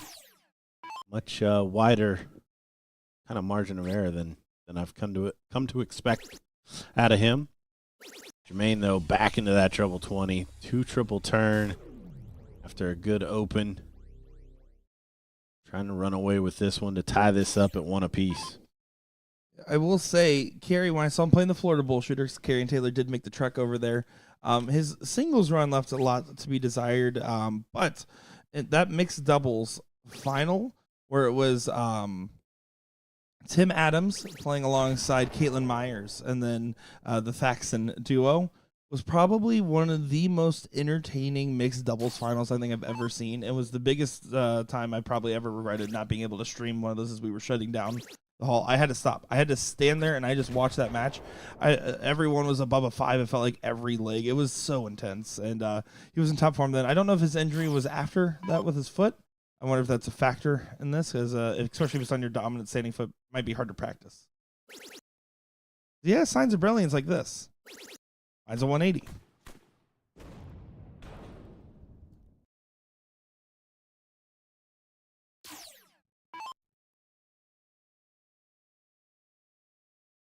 So we're talking about how well Jermaine was running here. Philly just lingering behind. That 180 from Carey is going to make this a little interesting. Single will get him there. He does get to a finish.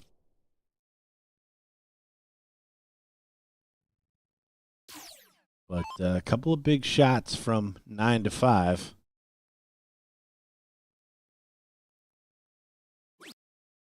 Mediocre turn from Philly, and Jermaine may not get a whack at that 158. Bare minimum, though, from Trevor Sellers at the 167. 5309.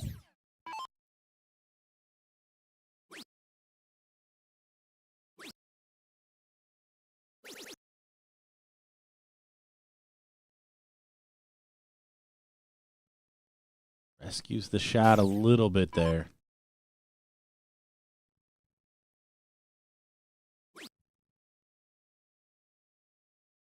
You're trying to back up his 180. Needs to find a trouble on this last start. Does.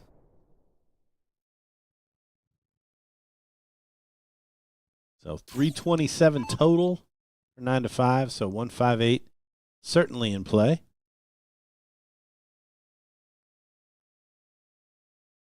Main event likes to take his time to get his composure before approaching that Aki.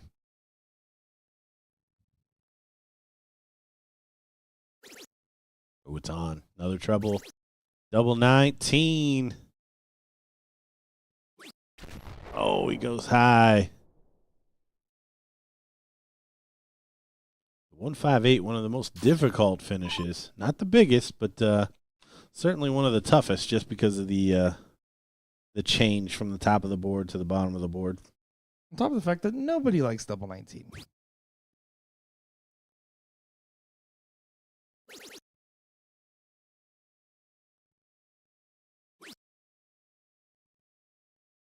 Trevor leaves it high, so makes the job of Philly a little bit easier, but he is going to have to come up with something here.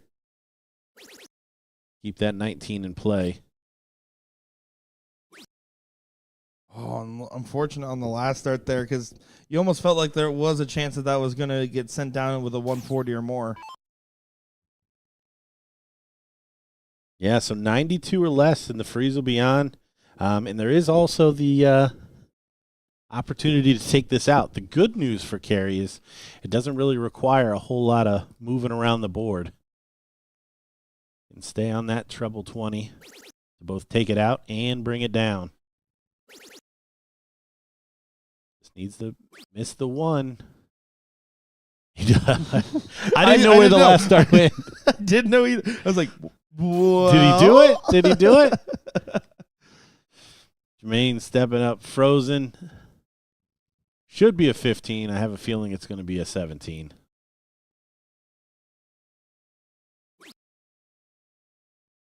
It's an 11.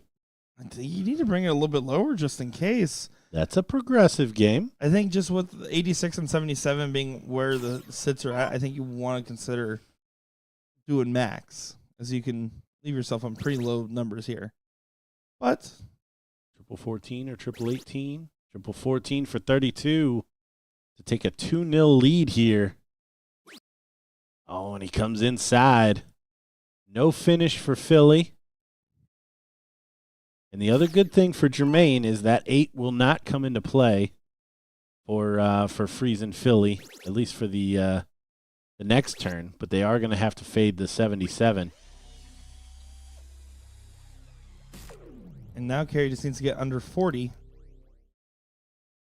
to make sure main event doesn't get shot at 8, though. Which is my bigger of the two priorities, debatably. I want to make sure don't bust. I want to make sure to get under 40. 18 for double top's a perfectly fine play in this given scenario. Because you can't bust as long as you don't try real low.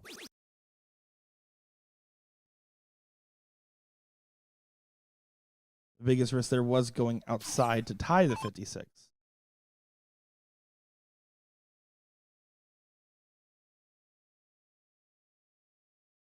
Yeah, Jermaine wisely going to bring it down. Again,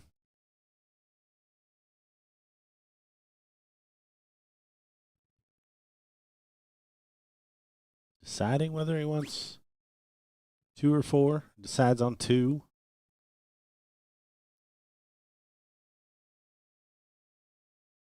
Here comes Trevor. Clean up the 16 again for a 2-0 lead.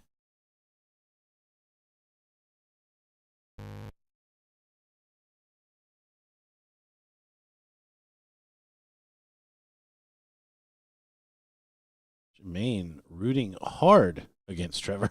That man plays with passion.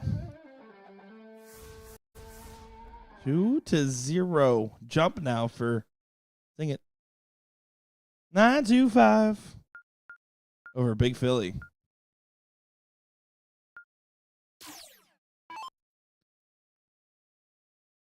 I'm not gonna lie, I didn't know where you were going with that one. I was like, ladies. Nope, that wasn't. That's not it. Normally the one I do send over to you. Oh, main event struggles to get in on the start here. This is very costly, very early on. Yeah, Shane, completely agree. Four's the leave. You can't get frozen at 4.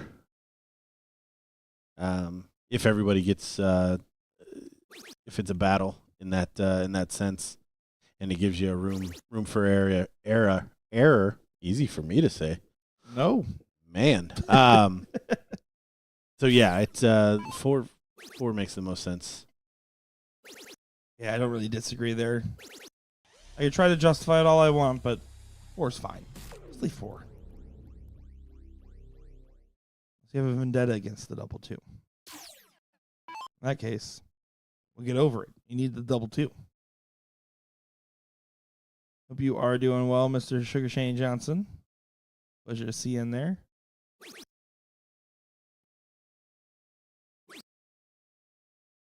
Carrie is away, but even with Jermaine not getting in, leaves an opportunity for him to jump back into this leg. We've seen him do it before.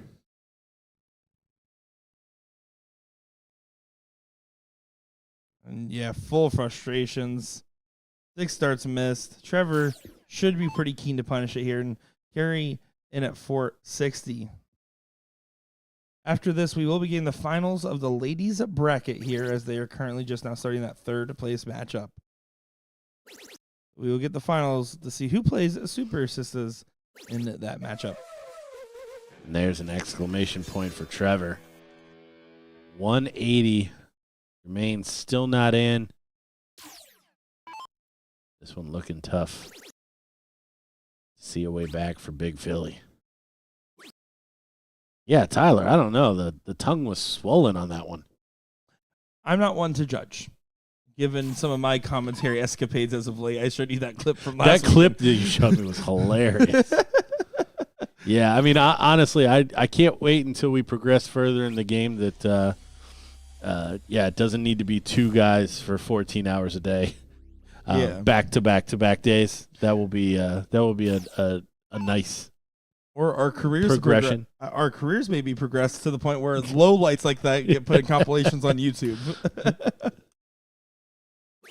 It certainly was not a highlight.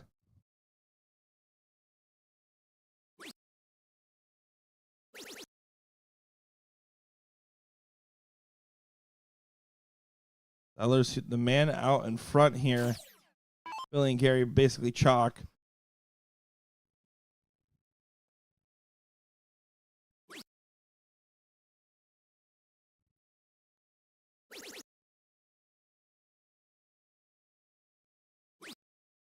The last one got away just a little bit there, catching the wrong side of the dart, but really no harm, no foul. Philly needs to leave a finish from this position, and a 140 doesn't do that.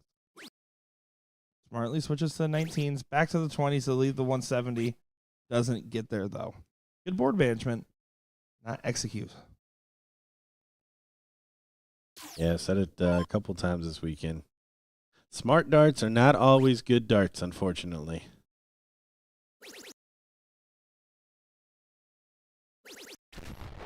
Good shot there from Carey, finding a couple of troubles after the wayward first. See just how far down Jermaine can bring it here.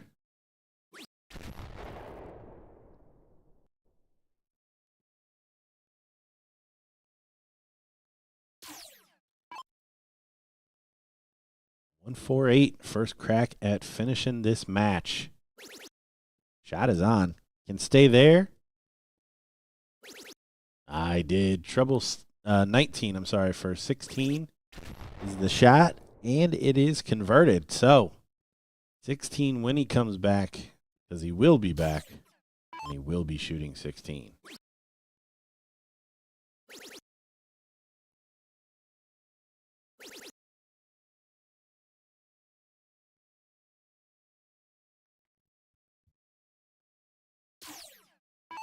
Gary Thaxton now just on setup duty, letting his partner take the reins.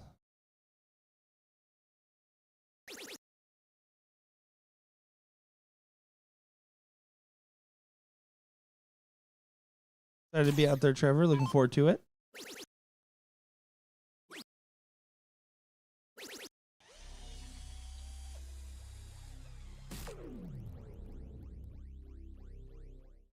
And here it is, Trevor Sellers. Take this one 3-0 and hold the king seat in yet another event. There it is. Players exchange the niceties. The conclusion of that one. Would not be surprised if we saw Jermaine and Big Philly again. But they are going to have to do some battle on the loser side as we see Joe for the match 2-0. He's frozen. Oh, he's frozen. Sorry, I got to look at all four scores. Yeah, this is currently 1-0 in favor of these guys again, Joe Hedrick and DJ Sayer. Vanderpool. Maybe 25. Double 10. There it is. On to a decider then. Yeah, there we go. Well, we're going to go ahead and leave it going over here, and we're going to watch this last leg decider on the overhead camera, and then we'll get to that match here. I'm going to try to see. I don't think that third place match for ladies has actually started, so I'm going to see if we can move them over to the bullpen. If not, then we'll be back for the finals of that one. So don't go far, folks. I'm Nick Schroeder, joined by Gordon Dixon. Be back in just a moment's time.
Here we go. It is time for our ladies doubles final here in Columbus, Ohio for the 39th annual BullShooter World Tour.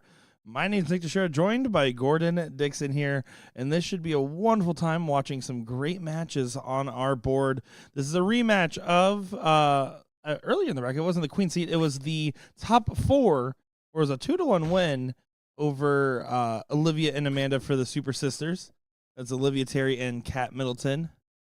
Olivia Shimshak, Shimshak, going up against Amanda as well. Looking forward to this one as it's just now getting underway and what should be a good time here. Do appreciate your guys' patience as we did not commentate that fourth place pro bracket because who wants to commentate DJ Sayer, Ohio's Tom Brady? Ohio's Tom Brady. Wow. No, unfortunately, they did take the exit, though, and they will now be playing in that third place match. Lights Out Elite against Big Philly. There is a confused butler somewhere.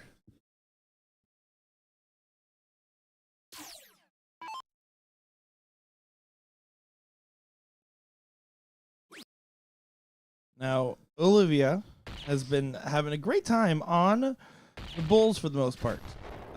Missing 2 different attempts now at the 6-starter on the last start. If there's a team to come back and play them, I'm not surprised it's this one.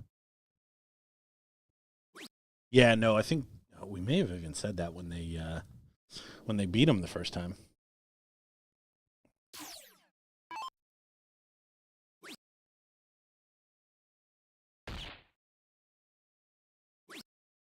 Does leave a finish on the last, not the finish intended, but it is a finish nonetheless, and not too bad an open out fat bull, right? I mean, it's still 2 bulls at the start.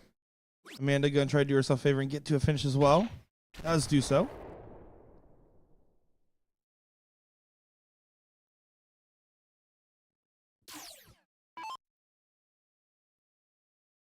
So 1, 2, 3 is a finish. Can start on the bull. 19, 88, 19, fat 16. Cannot utilize the bull again, at least for a finish. Curious that she didn't have the route pre-planned for the bull. I understand if you fall, especially for someone of her talent.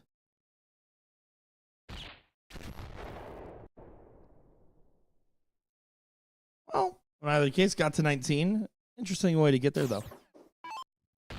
Well, honestly, that's my mistake too. In an open out, she was going for 13 for triple 20. The guaranteed dart.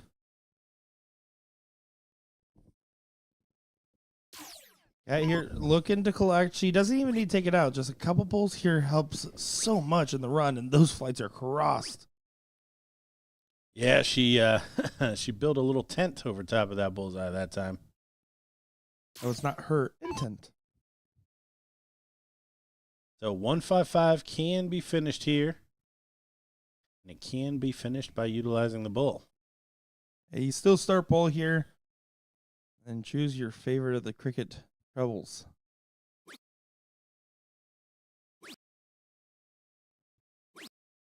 Shake of the head. Not able to convert. So Olivia shot here on the 19. There it is. First leg in the bag for the Super Sisters. Yeah, and OT still staying in her top form that we've been seeing her play at. Again, Kat Middleton not showing the same strength that she had yesterday, but she's showing just enough here to play the support partner very, very well in their dynamic duo, and now they find themselves on match point in this final. Yeah, and it's looking more and more like the title tie between Olivia and Kat is going to be determined in the mixed doubles. That's true. Both of them, I saw someone post earlier that Olivia's won every event she's entered. That is incorrect. She was in the triples last evening. It was actually Kat's team took that home. How dare you not win every event, Olivia Terry? You lost. It's pretty slack. Your partner has to get the win. ridiculous. Yep, pretty slack. Now, if Kat does win the mixed doubles, though, then all of a sudden, who has the better run? Do you count singles as the highest earning? Absolutely 100%. Fair enough. You should get an equal amount of points for each first place divided by the number of team members. I don't know. I feel like it's so much harder to organize 2 other people in triples. Let's be real. We have had some team management issues in the past. But no, you're absolutely right. So yeah, so just for example's sake, if winning singles is 12 points, winning the doubles should be 6 for each of the winning players, and then triples should be 4. 7 points. 4 points for each of them. A pile of points. I think that was the most telling sign that I stopped listening halfway through. I started zoning out there. So I may have just had lunch, and I'm ready for a nap. Yeah. Being a carbitarian in the afternoon is rough. This is also a rough position, though, for Kat. Needs to collect on these bulls. Yeah, if you remember back, this was the formula that was utilized to win the first leg against the Super Sisters by Olivia and Amanda the last time.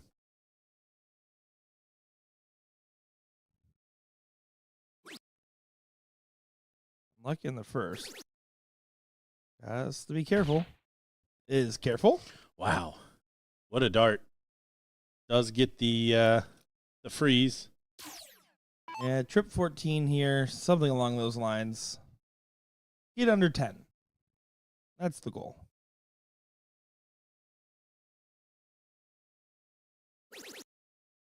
She agreed. We've seen her go all the way down to 1.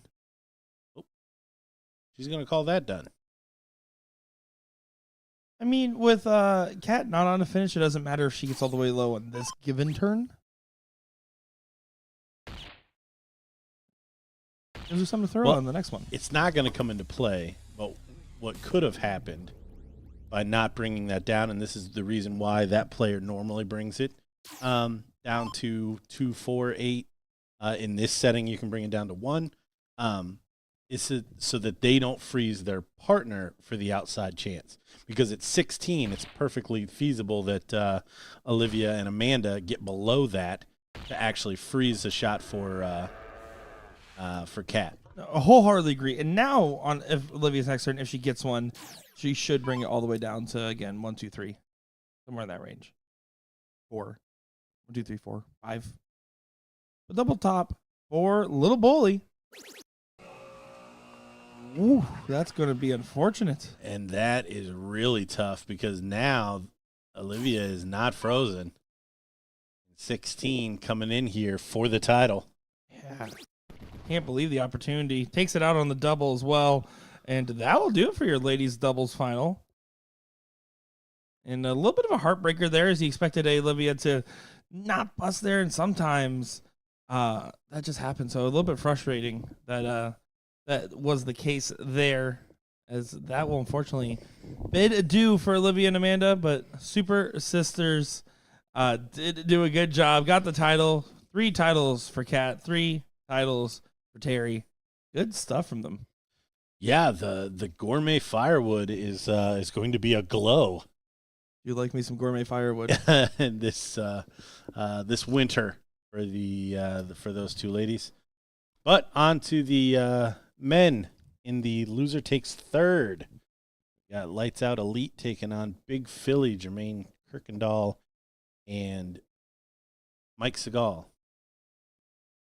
Yeah, it looks like they're going to take an extra couple warm-ups here. So as soon as they get on over, we'll go ahead and get things started, folks. Kick on some tunes in the meantime, and we'll be back in just a moment.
Welcome back, everybody, to the third place match here in the Pro Doubles 501, as this should be a good matchup here. I am Nick Chair, joined by Gordon Dixon on the call for this one.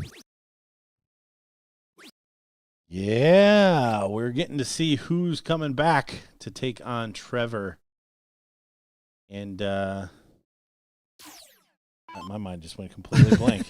Trevor and Carrie. Carrie, thank you. Mr. Thaxton, I do apologize. Don't worry, I remember you, Ohio boys. My goodness, this is Sunday, folks. We are Sunday. commentating as well as we've seen some of our higher end dart players play here, but not Mike. He's in, off and running. We just saw Joe and DJ go out. 2 lights out. Yeah, so we're going to be covering our third place match here in full, and then our final for the pro in full, as the ladies is obviously done for the day, until mixed doubles, which we are not streaming, unfortunately. But after the finals of the pro doubles, it should be right around time for that third place or the final of the amateur bracket here. So 3 matches left, maybe 4 if the third place hasn't played yet for the amateur by the time we get there. Quick day of coverage.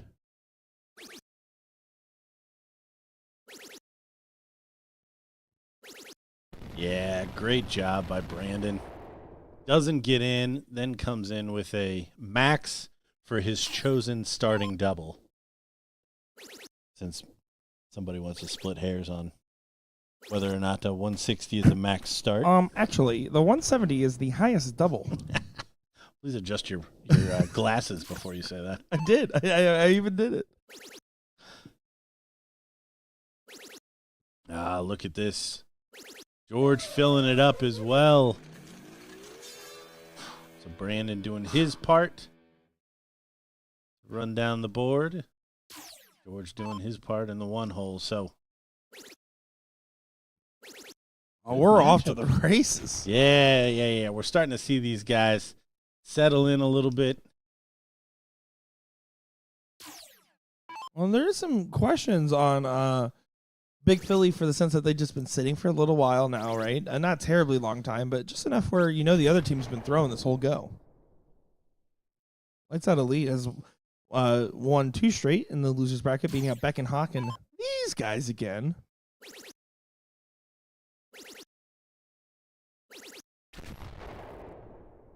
Sounded good, but it was just a 1, 2, 3. He is first to a finish.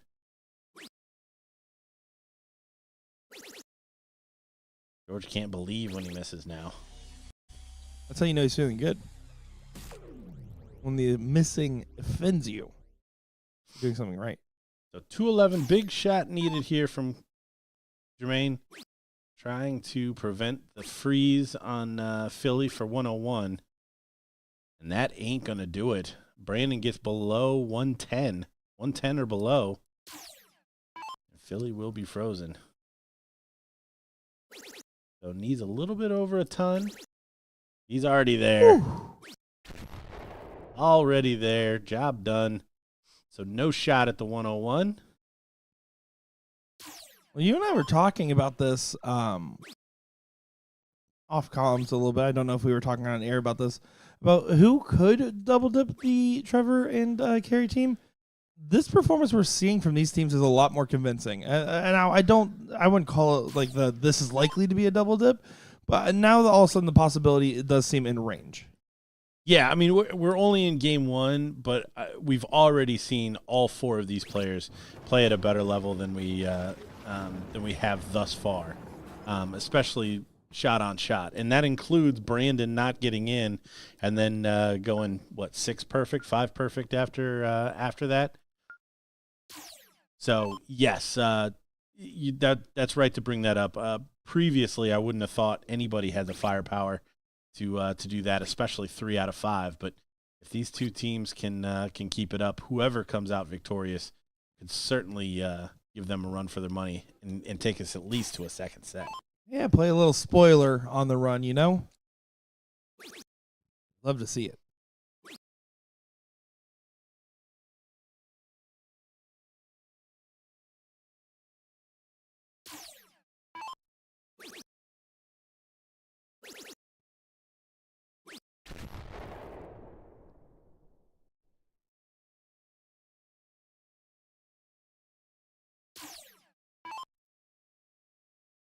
Kessler now trying to get in.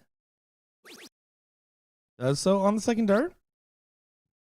Yeah, something that we saw between Brandon and George previously on the stream.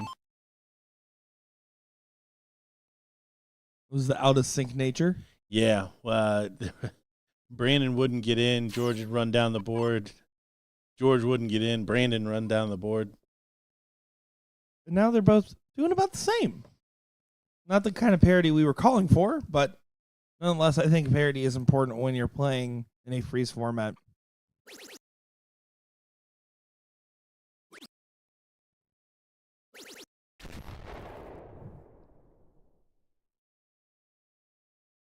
Main does recover well with the 1-2-1. But Mr. Lights Out to find the switch and turn it off or turn it on. If it's lights out, it would be off. Fills it up. Fills it up with the quickness. Just feel like George just throw all three of them up there, lob them up there, and they just neatly fit into the treble 20. He throws his darts with a sense of urgency, that's for sure. Billy tries to follow him. Comes up one shy there. Big shot needed from Brandon to stay within touching distance. Not going to happen. He misses left and right. The stank eye from George over his shoulder there. Main event, though, can leave a finish from this position, and Kessler definitely struggling, like you mentioned. Would need 2 troubles after the first. Instead, finds 0. Yeah, do not like the switch. I understand it, but needed to stay on those 20s to legitimately get it to a finish.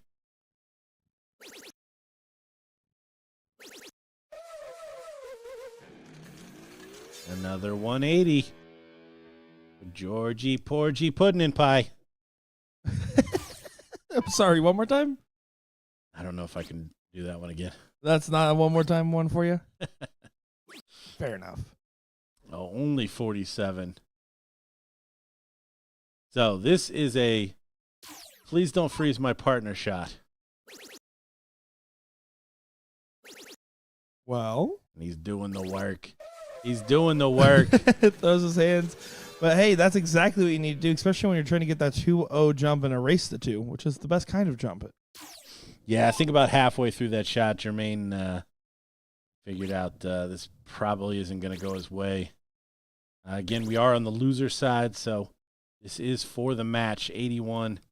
Jermaine not leaving a finish. 159 not an out in this setup. So all kinds of time for Lights Out Elite. It was such an unfortunate deflection there for Jermaine as it looked primed to go in the trouble, instead flicked into the 5. Them sitting at 159. Billy has a lot to work to do. Yeah, maybe an outside chance for a freeze. He can come down. Brandon probably needing at least 2 triples. They just need to fill it up. Guarantee the shot. And if you're June Fernando right now, you're definitely cheering for George Daniels to go on the run still. He even said it on Friday night. He's like, I have a chance to make the invitational shootout still if George wins on the doubles. That's true. That's true. He was cognizant of that fact. I did not bring it up.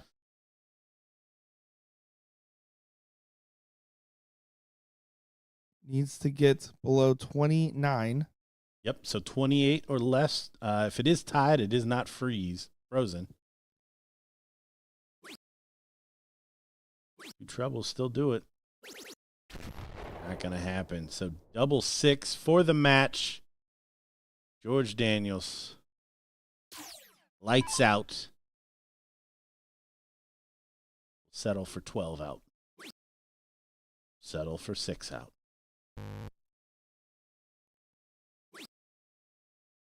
Well. Wowza. Well. Wowza. 67 for a saving shot from Philly. See, and the strange part is if that's the first shot that you ever saw George throw, you're like, this guy does not care. I promise you, he does. Is Philly buries the treble 17 for the double 8 to tie this one up at 1 apiece. Big cork coming in here. Yeah, this is massive. An opportunity that Lights Out Elite cannot believe they gave up. Have to have a short memory in this game, though, Gordon. Yes. The closer you are to a goldfish, the better off you'll be. Wise words of Ted Lasso. Philly got him. Philly got him. 1 hole out of the double. Wait a second. Something's happening here. Now this could be. Usually a hucklebuck happens within a couple of shots. This could be an entire leg full of hucklebuck. And that's a lot. Yeah, Huckles and buckles. If you have a pile of hucklebuck, then that is more than I can count. a lot. Look at this. Jermaine going to take advantage. Oh, he throws quick anyway, so it's tough to say slow down, but that third one felt fast even for him. Yeah, he definitely throws with some speed on that dart. George get it out of his head. That's fine on the end. Again, that 100 range is exactly where you want to find yourself. Anything more is great. Anything less doesn't feel like enough. Philly's off and running. You see a come on from him. He knows. Question mark on Brandon Kessler. Can he follow in suit? Now would be the time. At least that's a marker. He's away. He's away. So Jermaine v. George.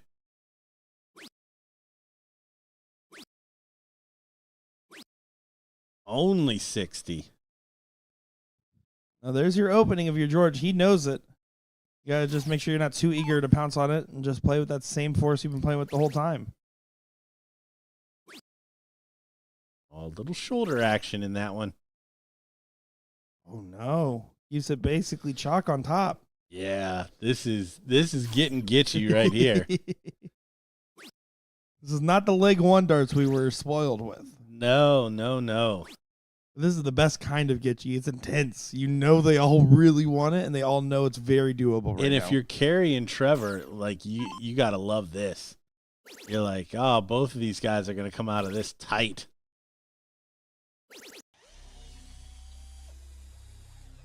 Good shot there from Brandon. But Jermaine not really punished for that 60.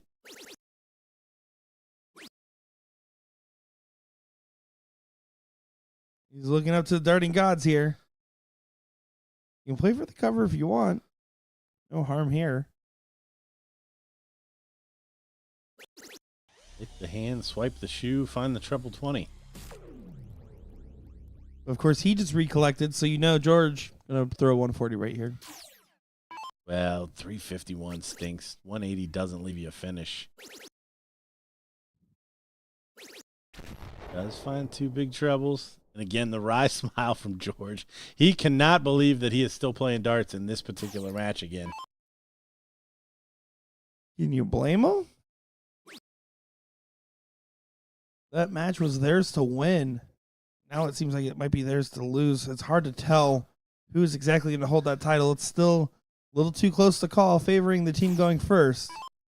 Yeah, only 60. Brandon needs a big shot. Oh, no. You see the grimace. He stays even with Philly, so tougher chances to freeze, but had a chance to leave a finish of his own. How far down will Jermaine go? And only 60. My goodness, these guys are tight. Ton plus, troubleless. Ton plus, troubleless.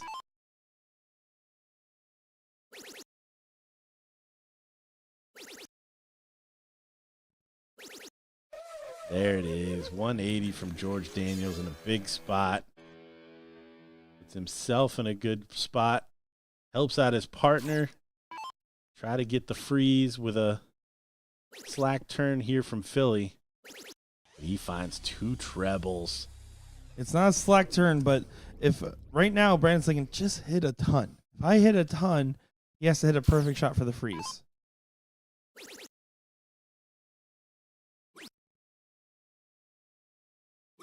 Yeah, he could have froze with a 180. Didn't happen. But now He's to get below 37. he can, yeah. 27, excuse me. Yeah, this is a relatively straightforward shot, especially if you can find 2 trebles. Oh, yeah, you got to think about this one, sir. 54.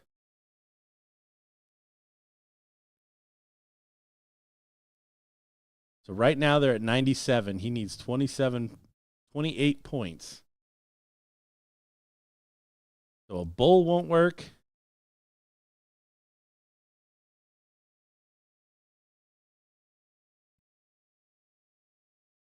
That'd be trip 16.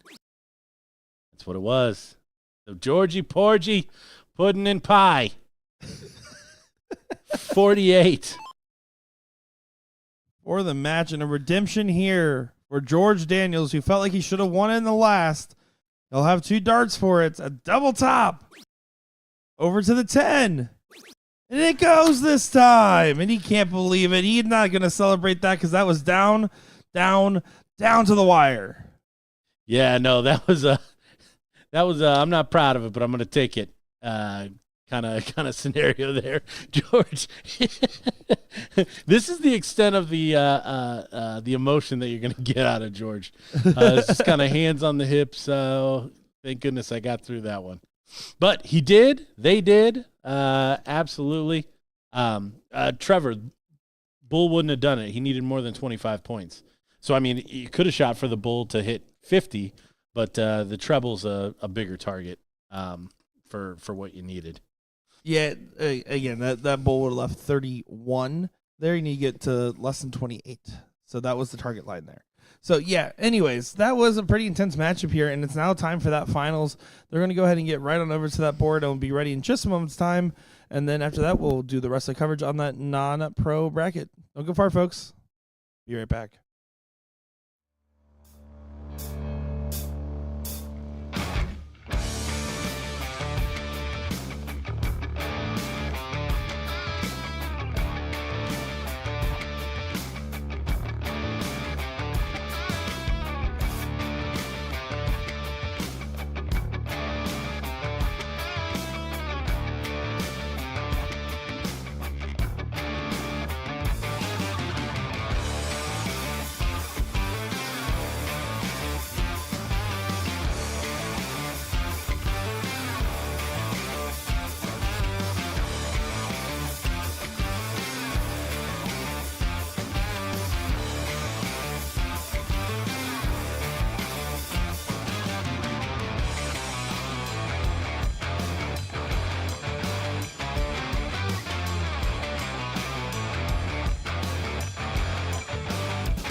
Here we go for the finals of the Pro Doubles. 501 here as we get a high ton from Trevor Sellers to get things started. I'm Nick Shred, joined by Gordon Dixon on our last call of the Pro bracket today. Yeah, we always start off with a question of how's the king seat holder doing? And Splamo. We know straight away. And we got another high ton from Brandon Kessler, Kerry Thaxton, to get his campaign started. We were talking off air, but when you've got a player like Trevor who's been the most consistent that we've seen, just leg on leg, probably through yesterday too, to be completely honest. Sometimes that supporting character role is even more difficult because now you're playing with a winner, someone that's obviously got the firepower, and now you just need to kind of stay alive, stay within touching distance. Yeah, I was talking with Danny about this on the call back in Florida, but he will tell you time and time again, and I don't disagree. I think the B position player is actually the harder of the two jobs already. You have to not only worry just the same as your other partner of just getting down to 0 first, right? That's always the goal. But then secondly, you're more likely setting up so that way that they aren't frozen as the other big factor, or you're setting up the shot to freeze the other person that was going first. So oftentimes the harder position anyway. So Kerry will just have some work to do as he did fail to get in. We'll need to recover some lost ground.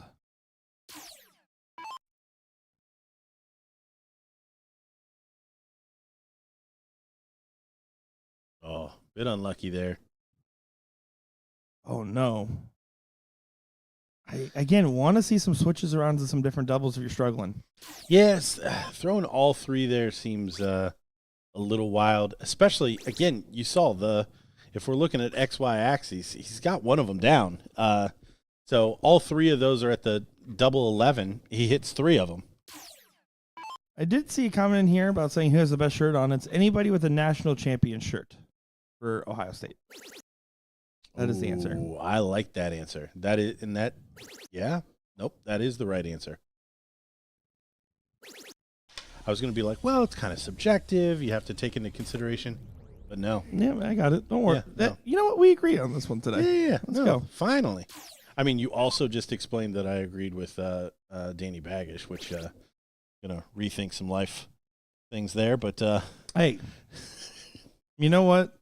That's fair. You can also agree with Danny Baggish on the fact that you think he would beat me in a free throw contest. That's two. That was random. Was that some type of bit of content that was going to happen? It's on our Facebook Reels for BullShooter. I'll show you that. That we got a heated discussion during one of the matches about free throws. Oh, that's funny. I'll show you that one. Gary does switch and finally does get in, but might be a lost cause for this leg. Yeah, where's my boy Jack Wagon? Jack Wagon? Jack Wagon needed to jump in here and tell Kerry to switch in doubles as well. The fact that Cody Baum said did argue with Jack Wagon in his interview was really funny to me, though. I will say one of the other things that I got out of my conversation with Trevor yesterday, just again passing on the way to the restroom. He said, "I heard you guys say that I'm either a 7 or a 4," and he's like, "I have to agree with that." But the 7 version of himself is the best one. Yeah, well, it cracks me up. These players going back and kind of listening. I probably underestimate just how much some of that actually happens. It's definitely becoming more common for people to go back and look at it for sure. To the point where I had this happen at a tournament. I can't remember specifically which one. I was talking with somebody, commentated their seat match. They came up to me before their finals was called and said, "Hey, I have some notes on what you said." I'm like, "You can't listen to the commentary in the middle of your tournament run." They were like, not a pro bracket. It was like an amateur bracket. I was like, "No, don't do that. Worst time to do that." Yeah, nice clean there from George. Going first here in the final. Again, this is the first set. Trevor and Kerry are the seat holders, but now losing 1-0. We are back to best of 5. Just a reminder to everybody joining.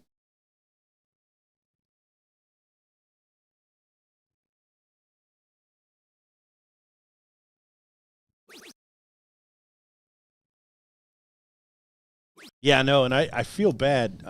It's not that I don't believe most of the stuff that comes out of my mouth, but when you talk for as many hours as we do, and then somebody wants to come up and be like, "Hey, you said X, Y, or Z, and that's nonsense." ABC, and I'm just like, dude, I really don't even remember what you're talking about. Now, I will say, if they ever show me or say, hey, given the context of, especially if I remember the context, a lot of times I'm like, okay, I can see where you're coming from. Or I'll say, actually, here's why I think this in further detail. I always love having this conversation with people because it makes me a better commentator. It makes, hopefully makes some players better players too. Oh, yeah, 100%. I mean, if there was, there's been multiple times even today where I think there was someone was on 218 yesterday, and I was talking about how it would have been easier to leave 120 and the triple was the last dart. In my head, I would have switched off after the first dart, hit the 18, and then went back to the 20. So I had half the conversation in my head before it actually went out over the airways. Yeah, and sometimes we get corrected in other aspects, like Shimshak. The amount of money that I would have lost on that is I can't overstate it.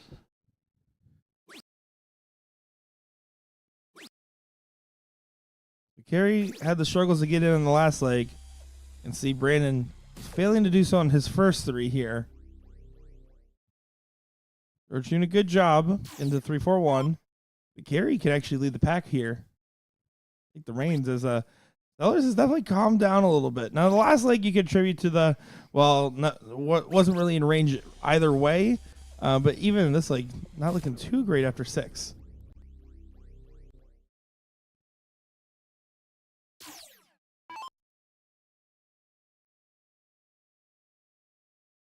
Brandon choosing not to leave until the last start either. So 0 for 6 for him.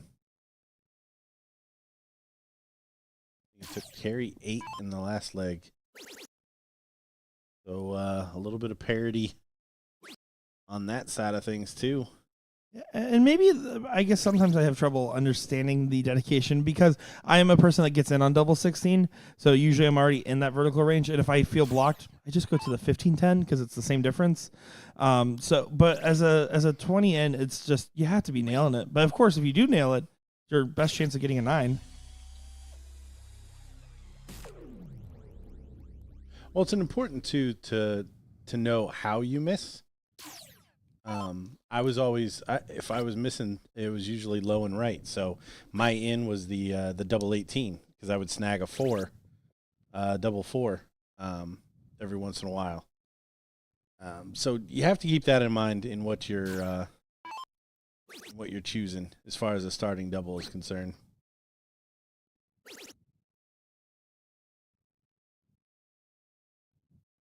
Brandon does get in, but quite the separation between him and his partner. Trevor just needs to do a little bit of cleanup duty here to make sure Carey continues to go out in front.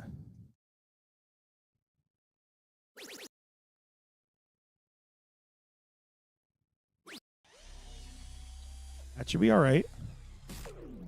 George, you're going to tee up something, though. But the free should absolutely be in play.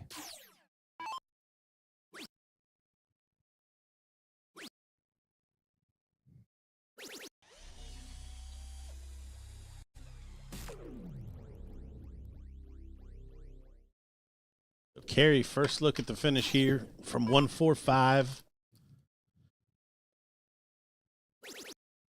Shot is on. Trouble 15.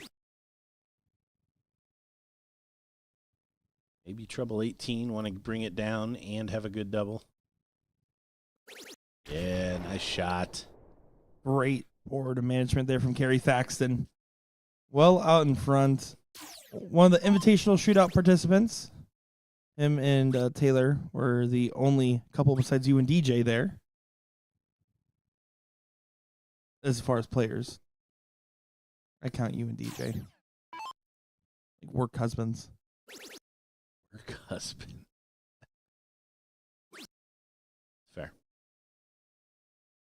do bicker, sit next to each other watching something that only one of us wants to watch anyways. That's too real. Yeah, there's a lot of similarities there. I open up a new avenue in your mind there for a minute. It's all the way down. Yeah, probably. I don't think anything crazy is going to happen here. Double 8 to tie this one up. Harry just looked likely the entire leg there.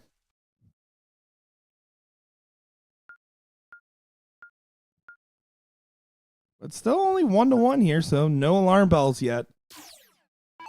But George and Brandon need to go have partners therapy here for a second and try to get into the same wavelength here. Start firing on the cylinders together.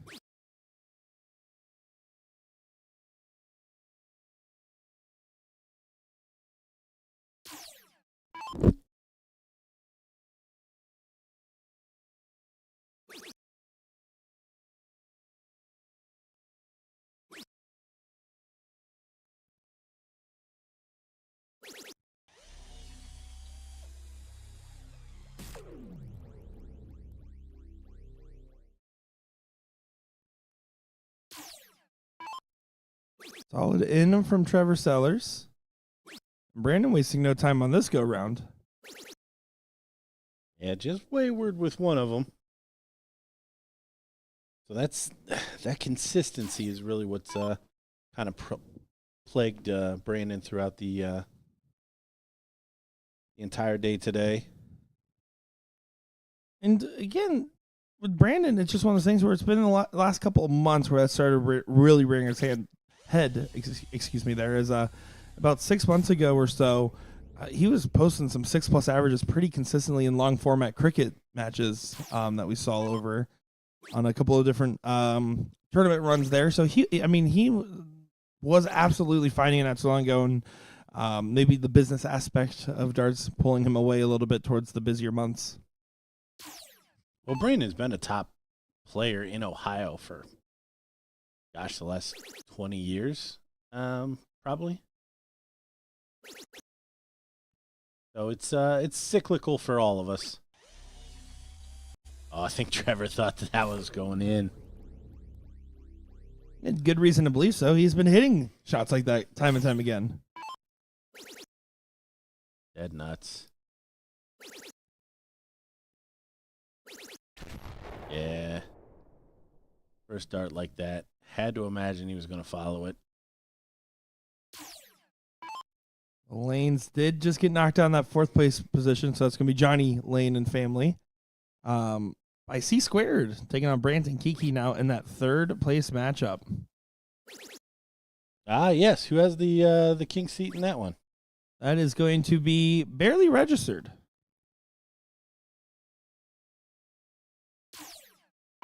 That has that one, which is going to be the team of... Drum roll. Thank you. Kyle Collier and Steve Turek.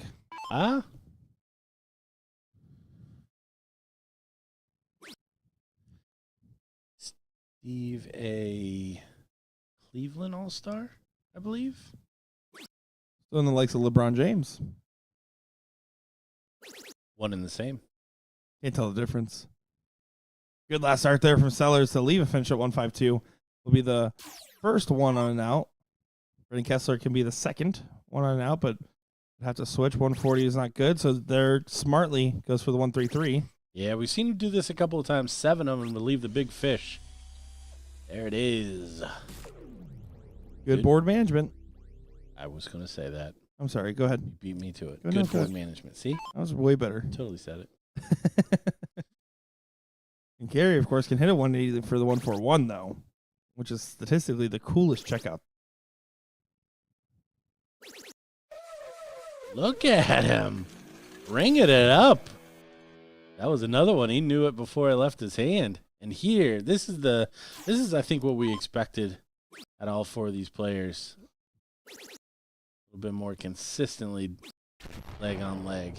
Yeah, this is definitely shaping up to be a way more interesting affair than how it was looking at the beginning there. Now, no freeze, so 152 could make this Springfield. So, yeah, Cincinnati or Dayton All-Star. Stay there just to leave the double six, try to bring it on down. Double six is getting more and more popular. Is switching. Gets to 24. You feel like you need to go a little bit lower there and get the extra 12 points? In that spot, probably not.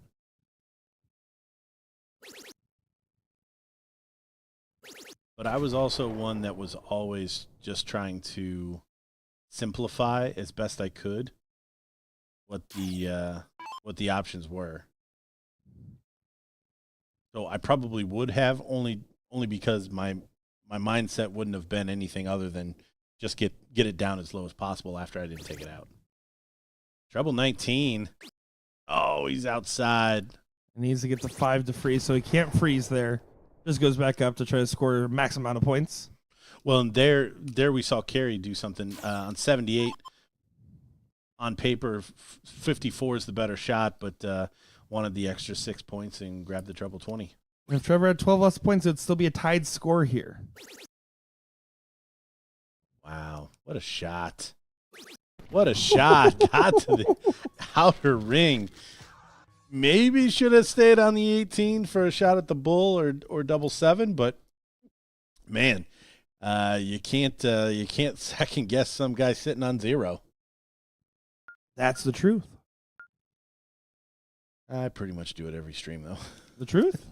Or No, second no. guess? Second guess. Second guess people sitting on 0. All right, just want to make sure we were on the same page. I was like, actually. Now, big shot there from George.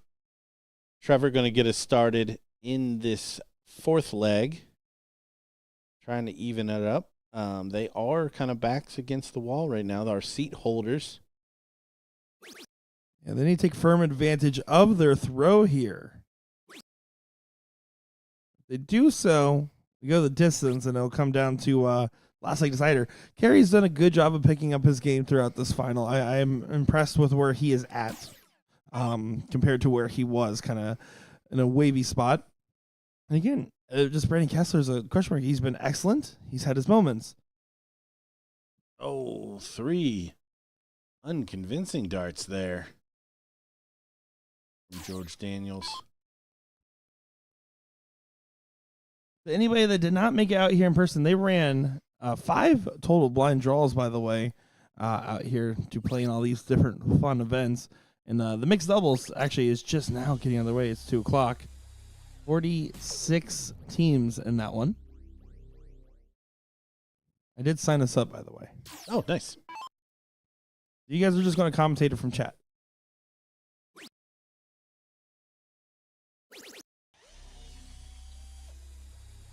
You have to admit, though, if you're one of the mixed doubles teams, and you just see that, there's just one final going on and one third place match going on in the other brackets, and you see the hold on your match right before you start your run, you're like, oh, crap.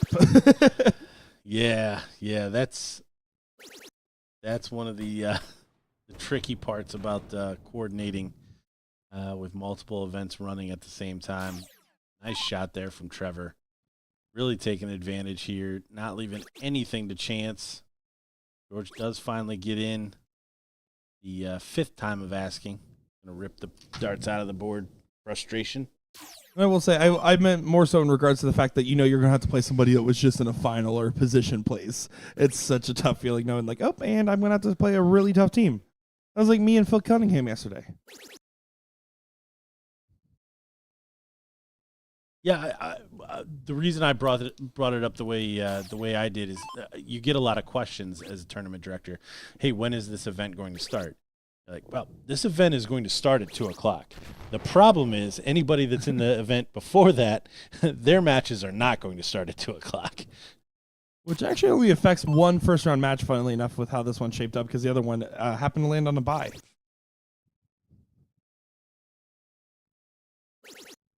They've been doing a good job of running things quick around here for sure this weekend.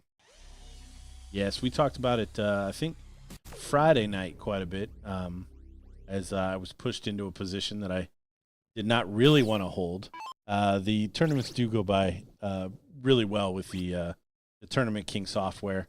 With all of the boards linked, I think it's much easier for everybody at home following along. But just remember, 135, all of the Friday night brackets will not be completed in Pittsburgh next week. But that would be a crisp 10 Monopoly doll hairs. If I'm right, I'm framing it. I want you to know that. I'm framing it. And when Arachnid eventually hires me, hey, when you guys listen to the SPAC social media team, just know hire me. I'm going to frame that dollar and put it right above my desk, or that $10 bill. I'm so hoping that I can get eyes on this quickly. I actually had a bet with Action Dad number 2 on putting house darts into a bullseye. And I had to go, I think it was like 15 or 16 out of 20. And I ended up doing 18. And it was a $2 bet, and he threw them down on the we had all 4 of the dollars sitting on there. And to spite me, he ripped them all up. Because he was so mad that I won. You can't do that. I put them into like a flight Ziploc baggie, and they're in a safe. So like once every couple of years when I move, I run across the baggie of $1 bill flakes. The worst cereal brand. George Daniels struggling in this leg, back at 260.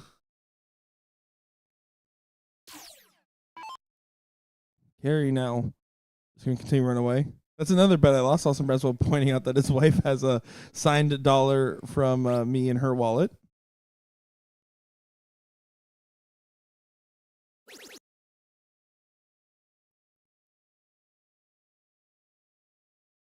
Fail on my part. I thought I had it saved as a favorite. Instead, it's just a bunch of pictures of me. Serious. I'm glad you're looking over my shoulder at that. Gary's sitting at 80 now. Combined 160 score. Mr. Spider himself will just have to bring this one on down. He is frozen, and we are pretty much set for a last leg decider here. Trevor Sellers will be approaching with 70.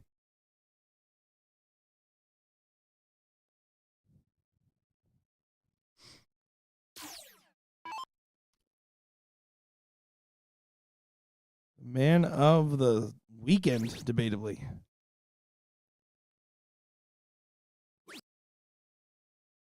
Double top. We are not going the distance just yet. George Daniels going to just try to play for a 180 and hope for a bust from Carey. It's the only route you're really going to have to give a shot here.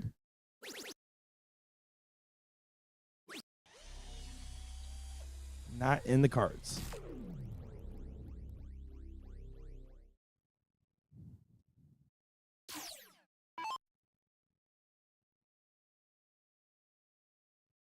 Axeman Thaxton. Double 10. The board evades him. Oh, and he comes inside. Still nothing too worrisome about the situation here.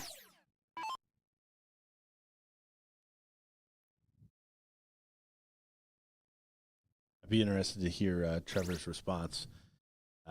Just how many titles or matches he would give up for the title that man behind him holds, the singles title for the weekend.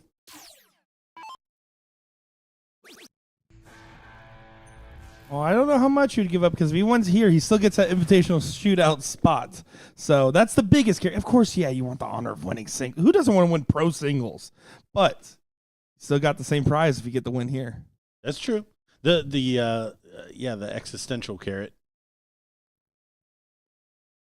June Fernando still saying, "Let's go, George Daniels," somewhere in the hotel.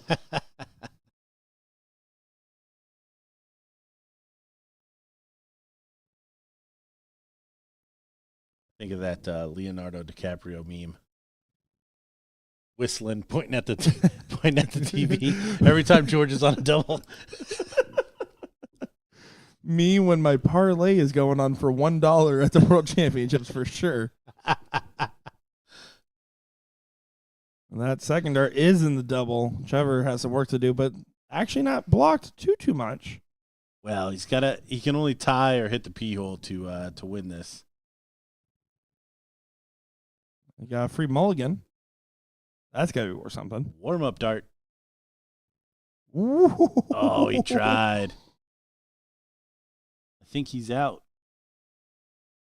Unless, is it green fading to black? Oh yeah, no, he was one extra hole out. That was a valiant effort, nonetheless. Yeah, no, he put a really good dart on it.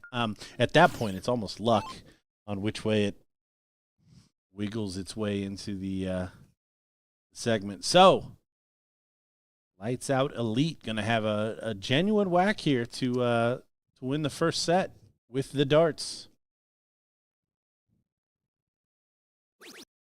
We appreciate the near 700 plus of you we have tuning in across all of our different platforms for this great final here in Columbus, Ohio. It's 9 to 5 clocking out for their day with a big win here. Or is the Lights Out going to make us stay up just a little bit longer watching this great action?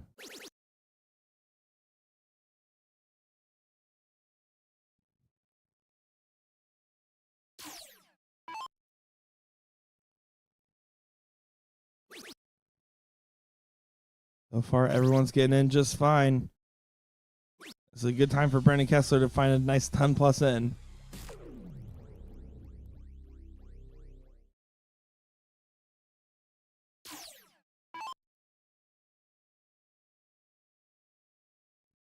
What Carey can do here.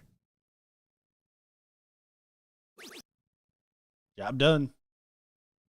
Raising the eyebrows, but job done. I don't care if it's double one, double five, double 20, double bull. I just want to get in. Especially in a decider like this. Look at George. The singles champion trying to flex here. These are moments where he's definitely shown his best starts. These last leg deciders where it matters most. And those are the best times to be on your best game. Yeah, the 7 missed darts to finish in the loser takes third match to send it to a decider. That was very uncharacteristic. Most of the time when George smells a little blood in the water, he's gonna finish it out. Look at this, Brandon Kessler coming alive too in this decider. EK landing a whopper there. Really nothing on that one? I was saving that one. For what? For you.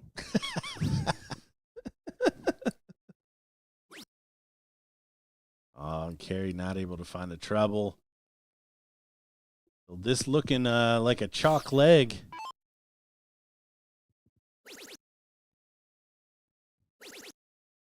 Brandon shaking his head yes as soon as the first dart went in. Such a big sign of dart players who can follow that first dart. Big thing that they talk about in the overseas game, the first dart merchants, as they call them. Basically just means they can follow that first dart extremely well. I always love watching players that kind of play that style. Ricky Evans is probably one of my favorites in that genre of players.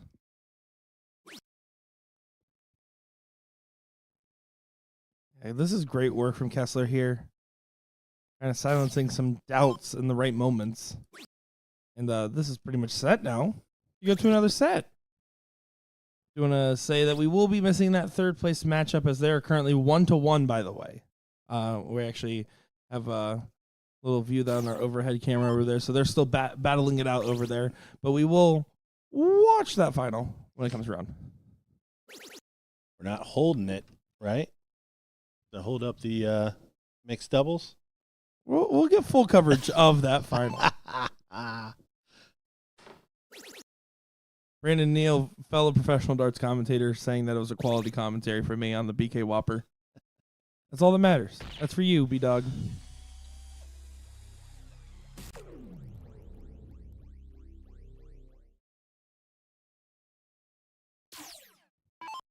What's the next one mean? I think you just liked it when I said that was a Valorant effort earlier. I don't know. Did I miss one? Did I actually do a pun? I don't know. Wouldn't put it past me. Is Valorant a word? Valorant? Yeah.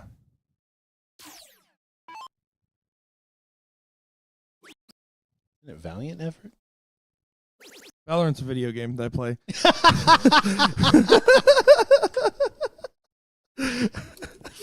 Which may be why Brandon appreciated. Maybe he thought he is you a were, gamer. you were punning in there. All right, 6. Back to the match. Yeah. Double top. And there it is. That's a video game I play. You're right.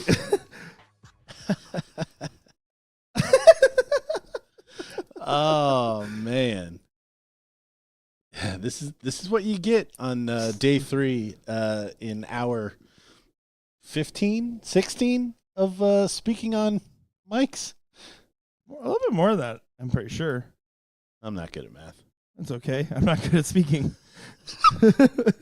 No harm, no foul there. All right, Corkin for the next set, and it will be our former seat holders now drugged down into the losers bracket. But we're going to keep playing 3 out of 5.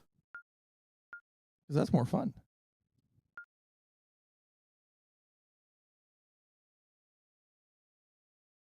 Chad, I appreciate you guys having a good time with us. We're having a good time. I will say, if anything, really, like, I want not to over talk the subject, but the tournaments have done such a good job of running everything quick. This is more of the 3 weekends on the road for me showing there. Houston right into Las Vegas, into here, and the next weekend into PA. It's definitely the struggling to continue to speak coherently about the same subject for 30 hours a week, it feels like. So interesting here. I think we're getting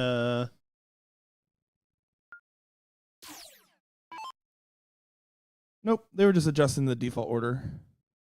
Oh, I thought we were getting a switch up here.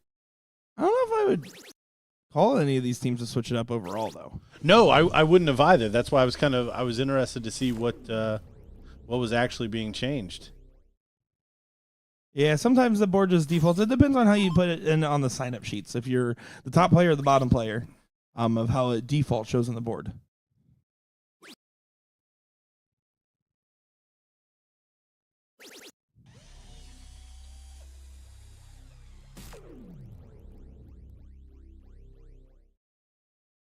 Valorant effort.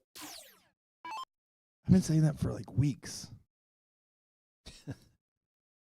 Yeah, I don't listen. Apparently no one does.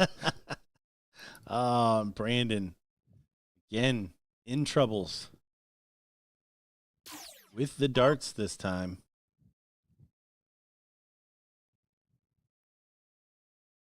Oh, the first rearing of its question mark head shows up there. The Riddler plays tricks on the boards.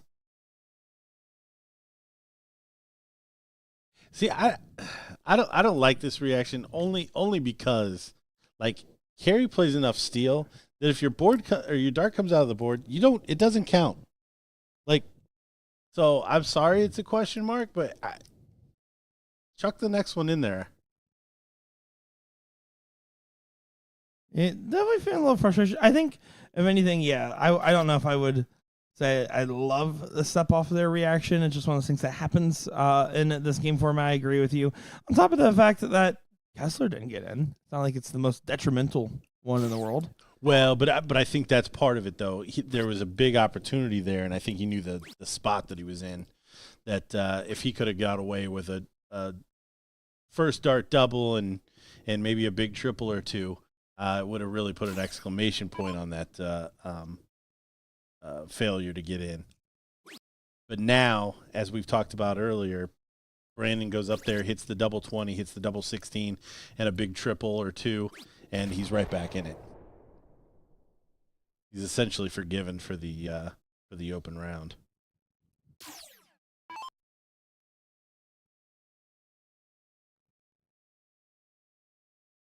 Well, now this is dicey.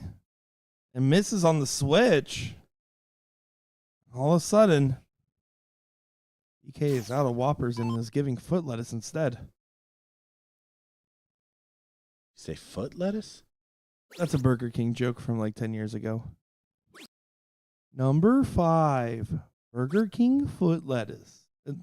If you don't get off that tone of voice, that's for like, again, 2 people in chat out of the 700 here. That was for those 2. The Vine reference from back in the day.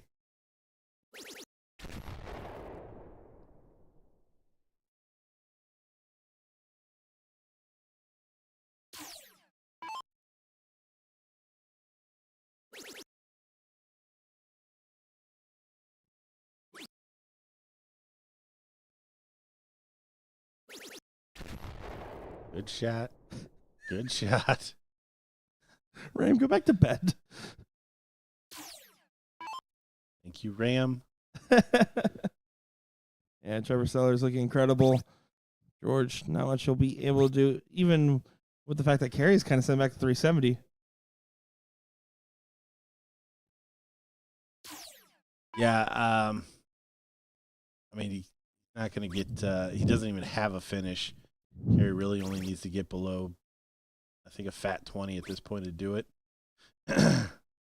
He agrees. George just going to chop away here.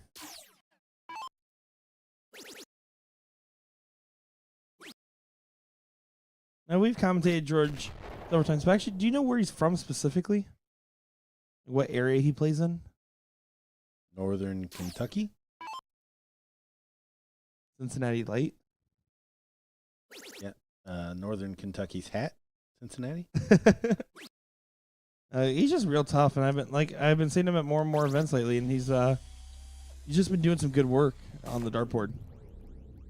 Yeah, George has been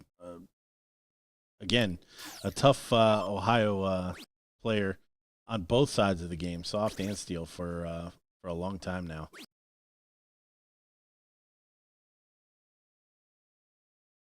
I believe he played for the Cincinnati All-Star team, but that doesn't really mean much. Because Cincinnati and Dayton are a little incestuous down there with who plays for who. There you go.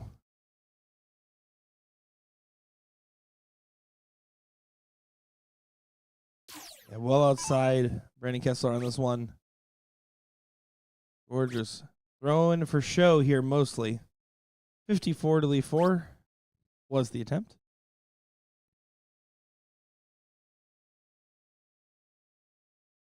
Now Trevor Sellers to get the advantage back. And break a throw here.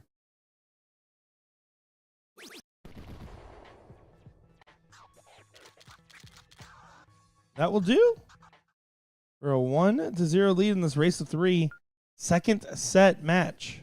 Yeah, first time in this match they've had the lead. So lights out elite. Needing to reel one back.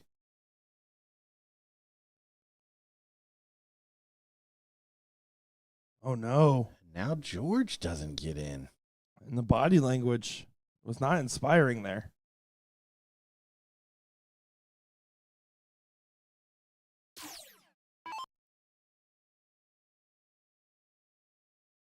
You're curious. I'm finally not the one Facebook stalking. That's all that matters.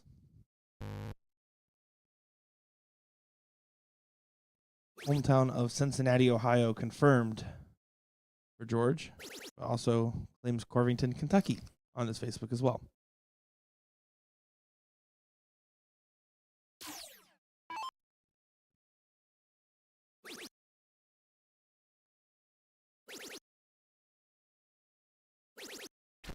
Yeah, there, Kessler off and running. First time of asking. And you see George. Again, they're going to say, hey, can we both play the same leg at the same time? That'd be great. Will you just lock it in here, team? Do you think they played together before? That's a good question. I don't remember ever seeing it, but to be honest, I don't. I mean, it would only be in these types of events that I would get to see that. Fair enough.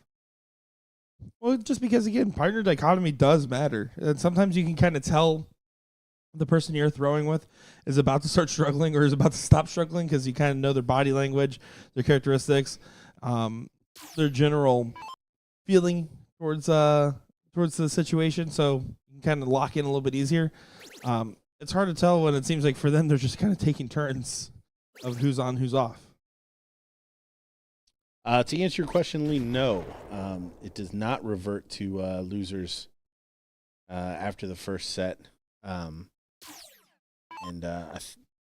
That's just been the way this regional tour and Chicago has always operated. We got the history lesson from our ED, LJ, Executive director. This is the 39th annual tour, and it has always been the winner's side format throughout the final. Hey, Celebration and jest. slap hands, slap hands.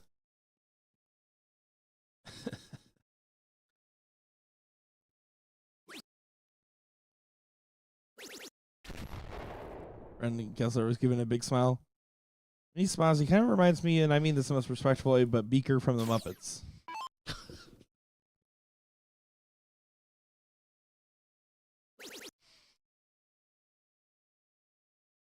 In the most respectful way. That changes everything. Good shot there from Trevor Sellers.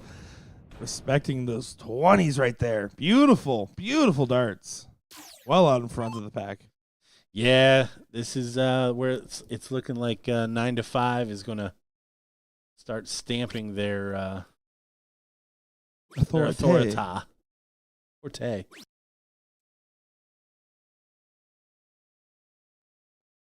No, Lee, it's funny you asked that question because literally the singles ended a little prematurely as June Fernando was thought he had been double dipped as George had won the first set and then won the first two legs of the second set. So they had hugged, went up and started trying to get the plaques and everything.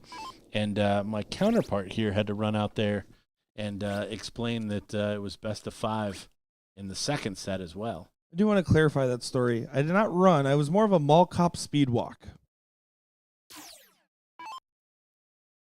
Yeah, he asked for a segue before he used any of his own power. Instead, I just used him to talk about this great shot as he goes over, finds the 9. Back to the match.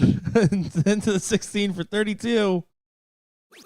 Nails it. Good recovery. Good segue. So, 2-0 to our seat holders back in the driver's seat.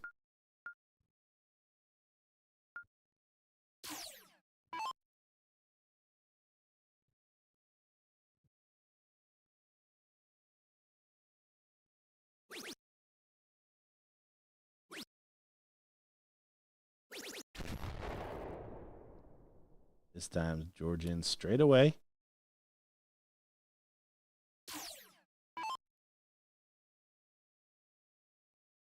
Just one away now for 9 to 5. Trevor and Carey to bring this one home.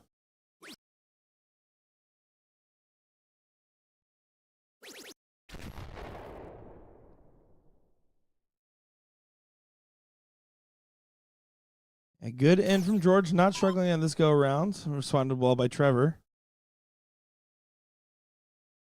We can't see this back and forth every time. There's no way. I had to start feeling from as they're laughing at the situation, the amount of times where they have alternated who's been struggling and how far they have gotten despite that fact. It has to be eating at you on the inside a little bit. Yeah, I mean, the number of opportunities that have probably gone awry because of this one way for the other. Not really punished. So George needs to keep his head here. A couple of big trebles. Maybe fill it up. And with a decent in, Brandon can rectify the situation. He does fill it up. Great shot. They can at least reel back one. Yeah, David, I don't know why he hasn't changed starting doubles.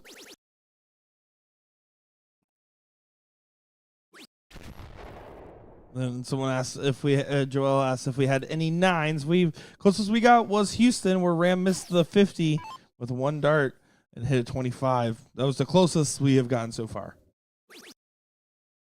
Last year on the tour, we had one at the Invitational. We had one on stream as well with Derek Hinkle. And we had one from Patrick Attea on the overhead cam when we were in between matches, which is like the 0.5 counter.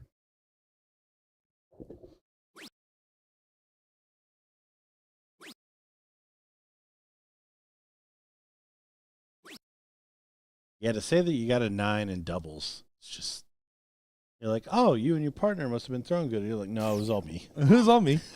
And he almost was frozen on it, by the way. He almost didn't get a chance to shoot that 9. Yep. It was a last start trip from Johnny Lackey. They do just enough.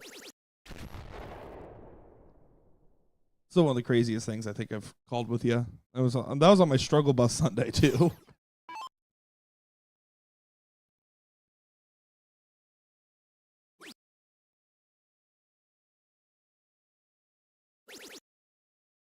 Others just to continue to chase. This is still favoring George Daniels, though, as Harry and Brandon neck and neck.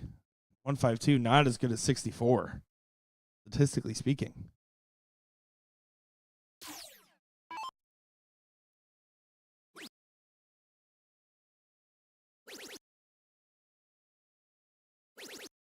Yeah, good shot. Very easy to get frustrated and miss another 3 darts to get in. Get in and then struggle, but after those opening missed darts, done a good job to stick in there. And Carey gonna find a 180 to do his part. But this 64. Double 2. Whew. Let's take it there. Nonchalant. That's when George looks his best. That was a convincing 64 as well. There was no hesitation.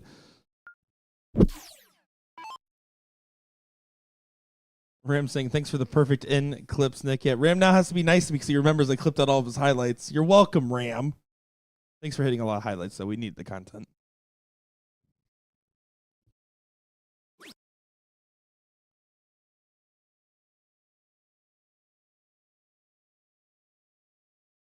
Forever away. But only 72. The way he's been shooting, that's a bit of an opening. And George not going to do it, is he? Does get in with the 3rd dart.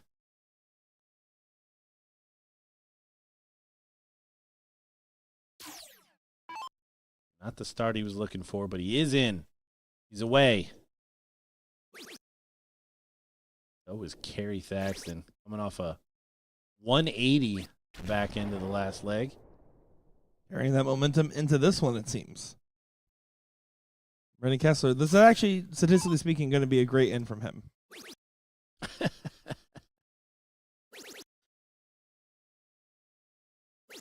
I am so good at my job sometimes.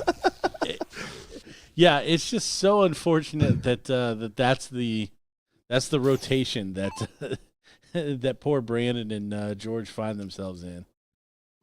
But great timing for one of them to be on it here, as they need this one to extend it to a final leg in this finals match. We are in the 2nd set. 9-5 started with the king seat here.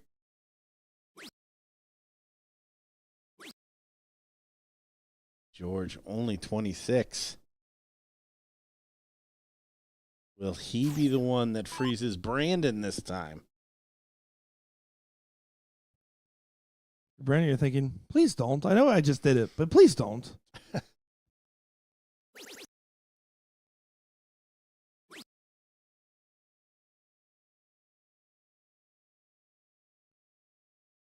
Talked about it early on about we don't know if we can see a double dip. Well, maybe we're seeing signs of a double dip. This is getting into that range right now. It depends on this man stepping up to the Aki. Yeah, shake of the head. Could have left a finish with a perfect turn. But honestly, is he going to get 6 starts from 201? That's the biggest question. It comes down to the other 3 players. Big shot here from Sellers. Big shot from George. This is a moment of momentum swings potentially. River seems to find another one of those, and just an average turn there at 83. So this is a moment. George, hit a big one. Hit a 140. You're going to feel like you're going to be back in range, back online. See, Brandon already shaking his head in agreement. 135 helps the cause a lot more than the body language says. No, 100%. We talked about it a couple of times. George not the most excitable guy that we ever had on the stream here. Ooh, Gary Thaxton, is he going to be the first to a finish? He is. Give a little point to it. Yeah, look at that. Oh, I love it. Absolutely love it. Gary trying to bring it home here. 3-1 in the deciding set.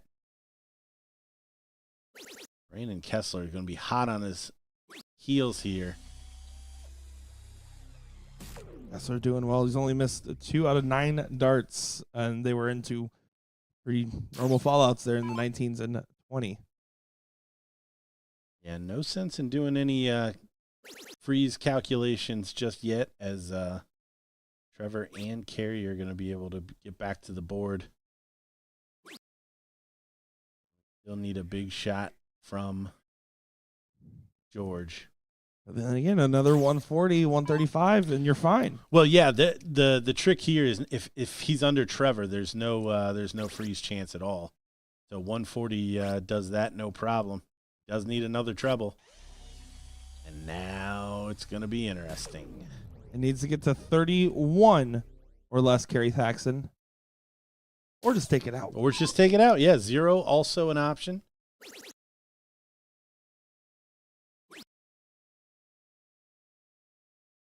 Or the match. Carey Thaxton gets it done with Trevor Sellers rising to the occasion with a 12-dart leg there. Some absolutely great stuff, and what was almost a comeback there from Brandon Kessler and George Daniels. Yeah, no, excellent match. Glad to see Carey really stepping up in that what ultimately became the deciding leg there. Trevor, you see, he pumped up, did a lot of really good work throughout the day. But your champion's 9-5. And George in some disbelief. Look at they are fired up right there. Love every bit of it. They are back to the invitational shootout stage. Both of these guys were there in the previous go as well. Good job for those boys. You can see Taylor giving some love to these tough competitors, and George, he looks frustrated, but he is also in the invitational shootout. BK will still have to fight for another opportunity. Maybe we'll see him in PA for BK. Maybe. All right, guys, we got that non-pro final coming up here. They're already called up. C-squared versus barely registered to finish out our stream coverage here in Columbus, Ohio. Don't go far, folks. We'll be back in just a moment's time once I get over to the board.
Here for our men's doubles 501 match brought to you by our ED, LJ Colombe. My name is Nick Sherrod, joined by Gordon Dixon on the call here. Mr. Clean Troy Cox shooting the Bulls. Playing with Cody Cottrell. I'm 0-1 against Cody Cottrell this year on the tour. He played with Denny Garn in the team that bested me in triples in New York. And this is Steve Turek. Turbo Turek, that is. Yeah, looking forward to seeing how this one plays out. Barely registered. The team of Glitch and Turbo is your seat holders after a 2-1 win over Brant and Kiki, who we're trying to go for back-to-backs.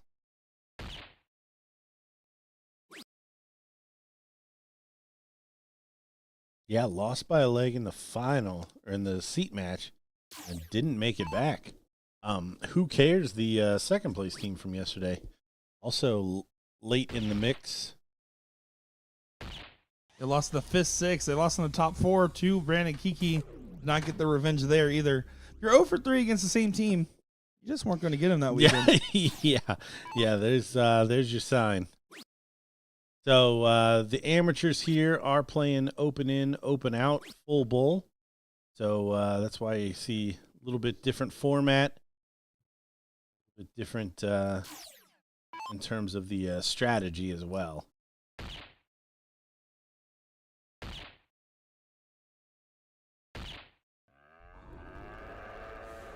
Nice on-screen hat trick.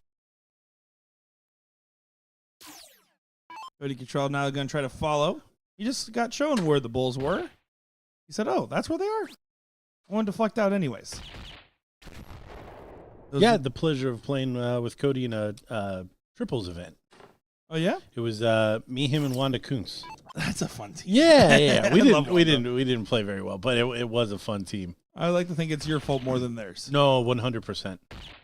Cody's also a very I'm not gonna say intense, but like he's a rah kind of dart player. He is raw and raw. Yeah, I'm not like hit your shoulder pads and bump heads and spit in each other's mouth, kind of head banging football kind of dart player. Yeah, only as a commentator. You do that right before we get on the mic. No, I'm a little more aggressive behind the behind the mic. Yeah, please send help. Cody Cottrell trying to leave a finish here. No one else is on one, surprisingly, from that position. Yeah, it'll be interesting. Okay, so he's not going to shoot for it. Needed to leave the bull to get to a finish there. And even after the miss on the first, he could have gone trip 20, leave the 180. It is open out. Was eligible, did not elect to do so, though. So Glitch in the Matrix here. Going to be the first one to finish instead.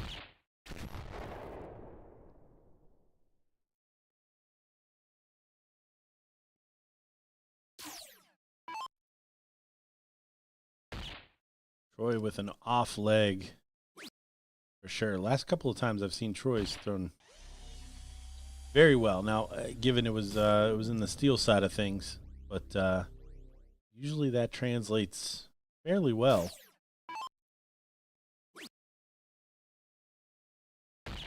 Steve with a setup shot. It's still looking pretty good position, even with that errant last dart and at this given leg here. C-squared, not much they can do. Cody has to leave a finish no matter what for step one of this plan, though.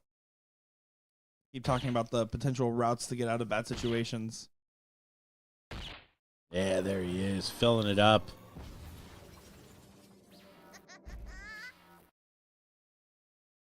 Now they have to fade 81.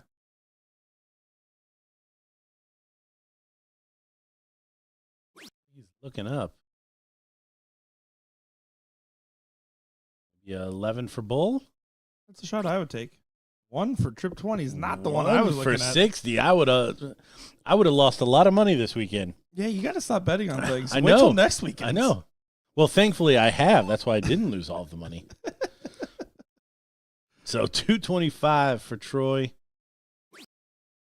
Oh, awkward position. He does not like it. This is one of those scenarios where he has to move to the side and try to collect 2 more bulls. I don't think you can take the risk of covering on the 20s. Does appear to be what he's doing here. He might have to move to the other side. There's still room. Deflected down.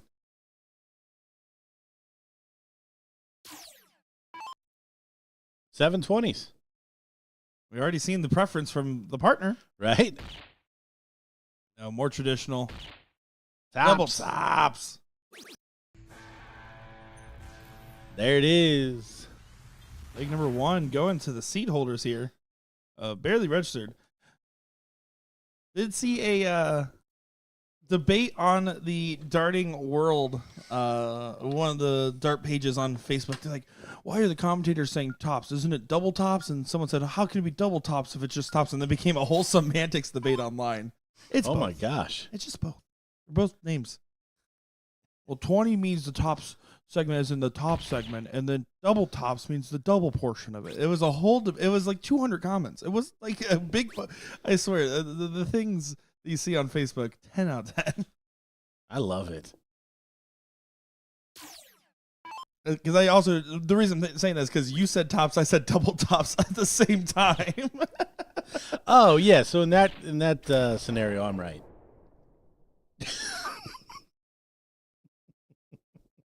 I'm the first 100 comments, and then you can be the second 100. I think comments. DJ Sayer has it right. I should be out there playing. Maybe I'll swap with him.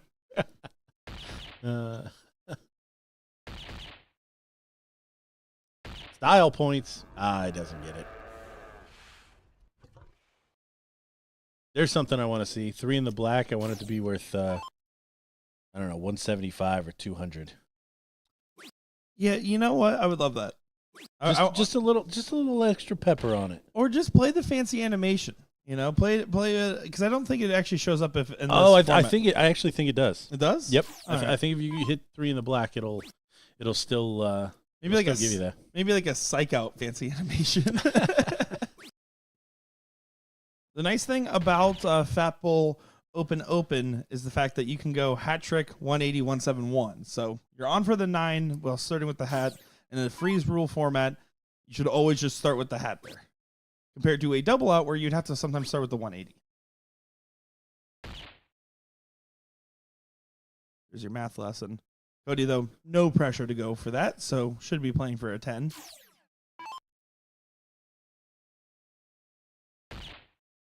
He throws number 7 length flight carbons, and I think that's just such a ridiculously long.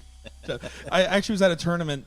He goes up to the vendor. He's like, hey, I don't have any spares. Do you have this very niche shaft length product? And the vendor's like, why would I have that on hand?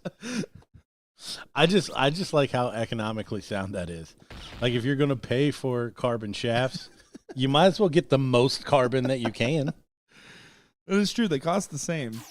And speaking of vendors, do want to shout out SuperDarts.us for being our vendor here this weekend. They'll also be the vendor in Pennsylvania next weekend. And let me tell you, you got to appreciate the Walmart Superstore size booth that they got going. They do have a pretty phenomenal setup, all things considered.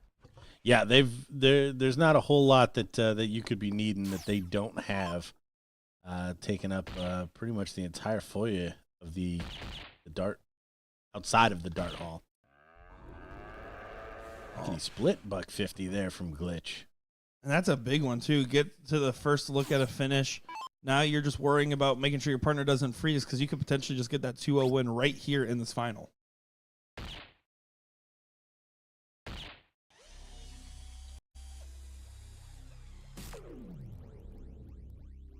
So if we saw the team of last minute get a win in the Pro-Am, do you think barely registered means that they were last second as well? That's probably closer to a testament of not getting signed up rather than a last minute setup. Fair enough. If that distinction is clear enough. No, but I'll allow it. Mr. Clean looking for a big round here.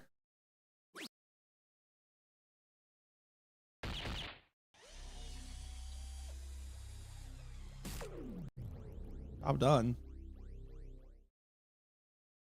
As 167 cannot go. Partner just confirming there.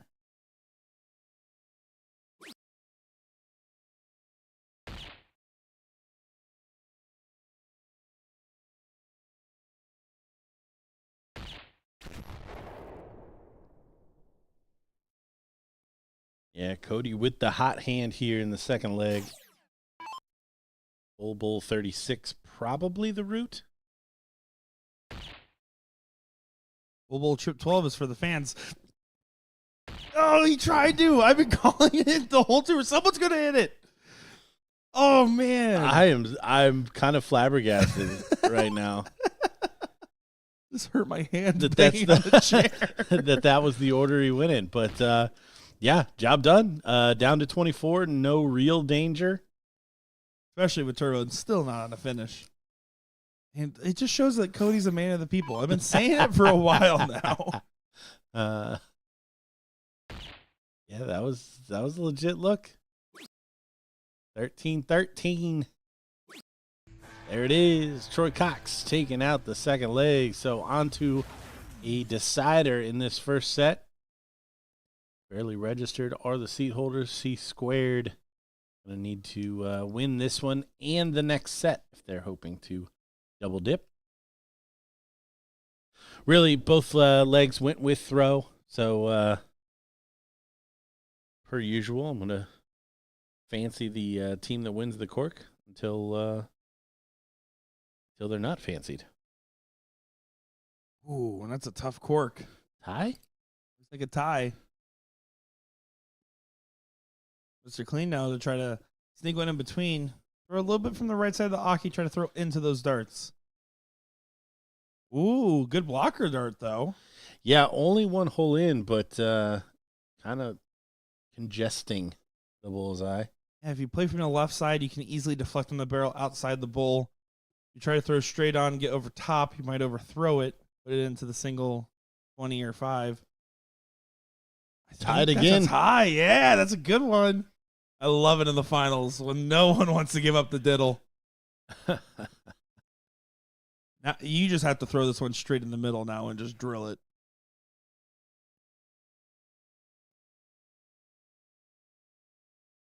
Setting up. He is setting up way left off camera.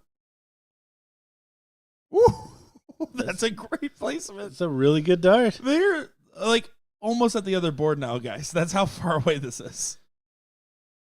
Oh, and it catches low. So the seat holders will have the throw in the decider here of the first set. They win. It's over. You see Steve in the background getting pumped up, staying loose. If C squared is able to pull it off, we will play it again. And not that I'm rooting for C squared, but this is the last match of the stream. So chances are this is going to a second set decider. Yeah, well, on top of that, you spent 3 bowls on the cork. You're not going to hit any on the open. Oh, got one. He got one. That's how that works, too. It's the same thing with those count-up diddles that you see more and more, especially in some of these remote tournaments. It's like, oh, I hit the 180 here. Now I'm having to hit another 180 in the start.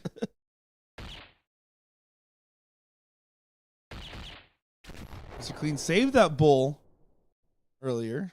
That's why he got to apply a low ton here. Only a 30-point separation. Turbo was getting amped up in the background. Yeah, the biggest thing, again, the amateur final is usually, especially on the double side, is 4 people that just aren't pro yet. Or have been pro and dropped off the list. I mean, all of them very proficient on the bullseyes.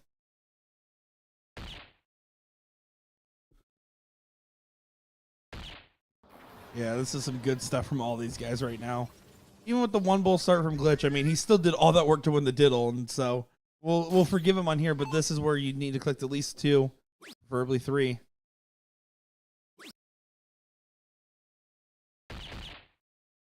There's your opening right there. Takes off his hat to give a nod to Mr. Clean. Maybe unrelated. Nah, somebody came over on the boat together.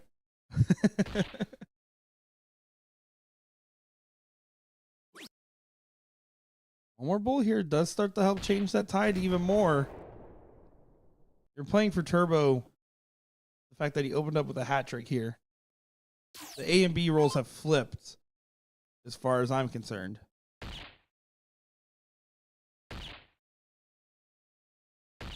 Now, Cody should consider doing a 180 here. Completely agree. I don't think he is going to. I think he should at least take a swing. He isn't. Well, yeah, I guess another portion of the consideration is his partner right now is in the lead.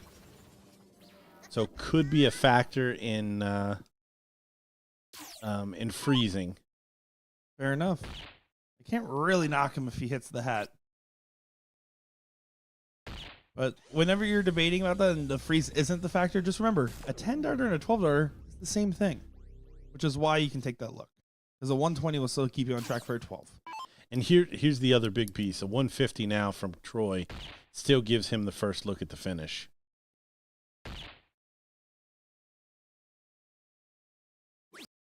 Oh. But he has to do the 150 part. That's should have been more specific. It's okay. He didn't listen. That one's on me. Yeah, it is. Turbo was on the boosters. Oh. And all of a sudden, Rutro Raggy 1, 2, 3 is not nearly as easy because it's not a 2-bull shot for a ton plus. Cody has a big opportunity. That hat trick stay might be the right decision in the long run here. Return to sender, but this time, I honestly would prefer 140 over 1, 2, 3 typically, though. If there's any saving grace in this moment. Yeah, it's a much more straightforward shot. What can Glitch do here? Frustrated. One hole out, back to back. Still not at a finish. How clean can Mr. Clean leave it? Trying to scrub this one up. 150 leaves 38. I don't think you do anything else. Leave the 38 if you can. That one got away from him. 73? Wow. Wow. Little finish line-itis from everybody right now. 1, 2, 3 for Turbo. I mean, again, the 12 is the same as the 10. Still on for the 12 darter.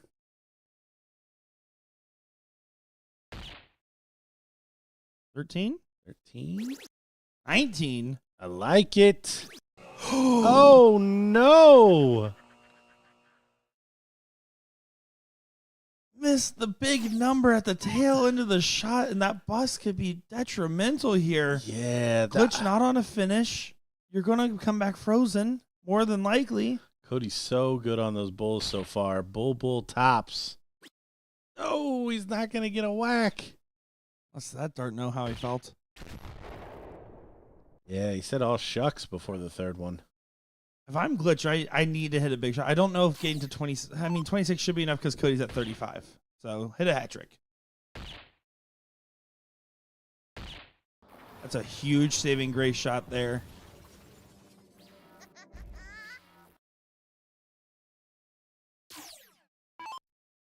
Bull 777?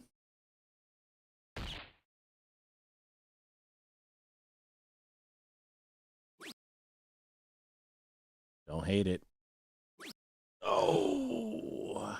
Now the 1, 2, 3 redemption shot is back on. How about this? How about this?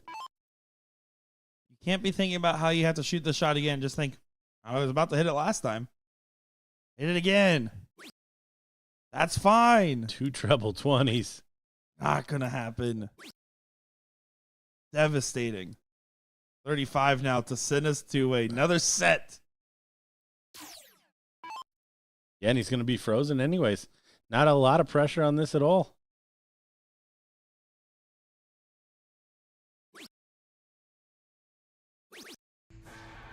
Drills it. We are reset here for this final. Going the distance. Brandon Neal in the comments saying 123 requires 1 triple and 1 bull, 2 skill shots. 140 requires 2 bulls and a double, 3 skill shots. I would still prefer 1, 2, 3. Well, I understand that sentiment. It's just a game of bull size when you're talking about Fat Bull 01. It's really hard to not want a outs that can keep me in the same area, but I understand that sentiment. I respectfully disagree, sir. No tying on this one. He stacks the dart and then throws the walk-up dart in the bowl as well. Don't waste those bowls. We need them in the beginning.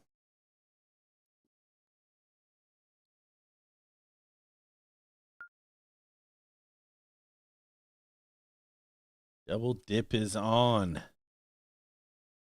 No need to set it back up. Yep, just hit that start button. Yep. Click on true.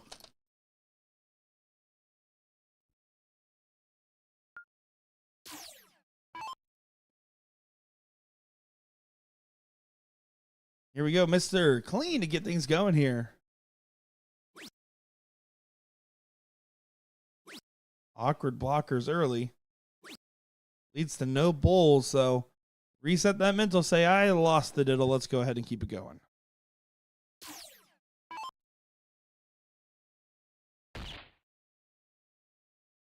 Are you curious? Cody Control's listening to In El Chapa.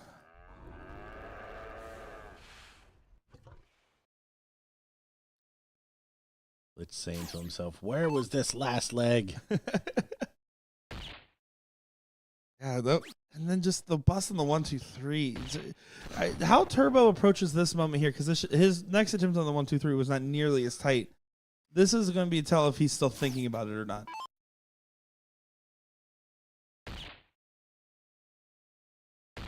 He's moved on.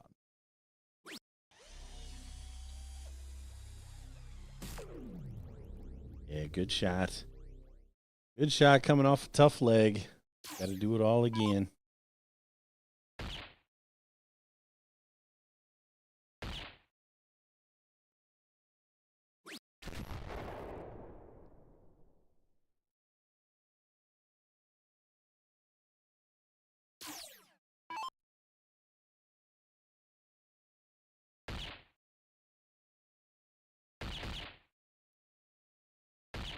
Glitch is on it. Back to back. Throwing well on those bowls and really making some damage happen with them.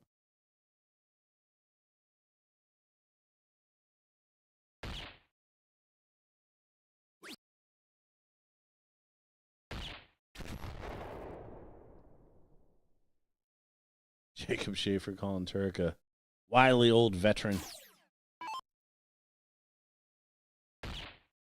I say that to you about commentary.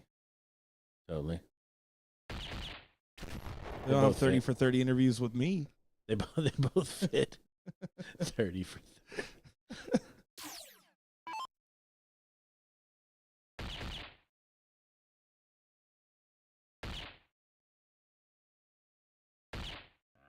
A good shot there.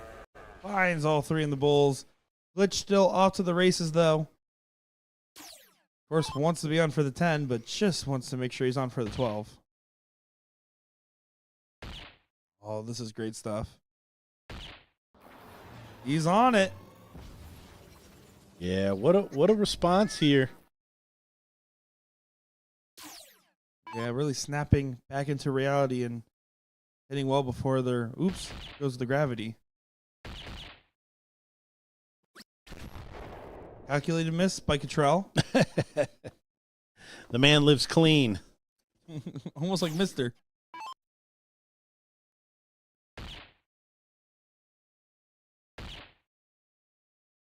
Bowl to leave a finish. No, sir.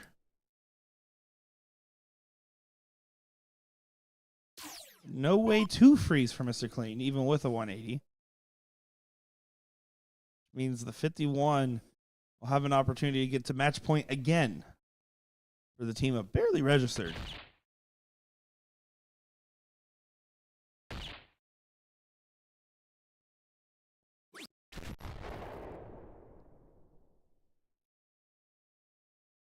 Here we go.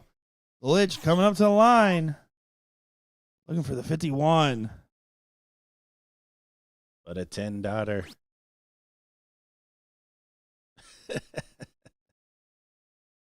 Has words about that one. But again, 10, 12, same difference. Got to recollect.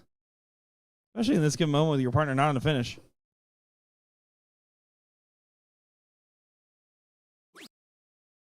Tops. Oh, doesn't go. Comes inside, so look at the big fish. Oh, and he's shooting at it. No.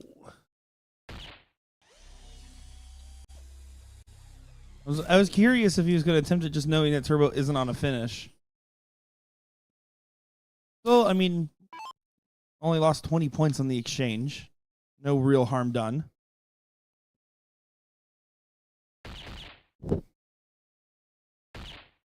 Big moment. Worst possible last start.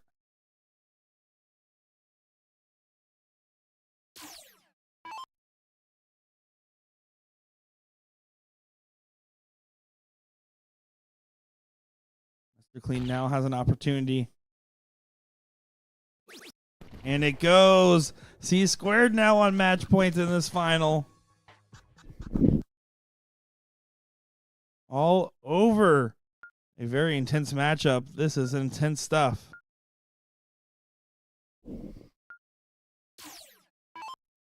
Yeah, for the first time, barely registered, losing. They could afford to lose the first set. They did have the king seat. Glitch, after missing the 10 darter in the last leg, only going to come away with one. The acid saying Sugar Shane's long lost brother. No, long fit brother. Is what we're seeing here. And Glitch definitely resembling the same beard, backwards hat ensemble. Sugar was hanging out with us earlier in chat. Over 100 days sober. Congratulations. Steve fills it up.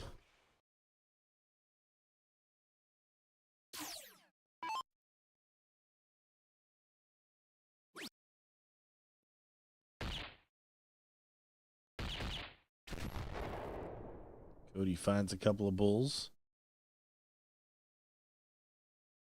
And Glitch realign here.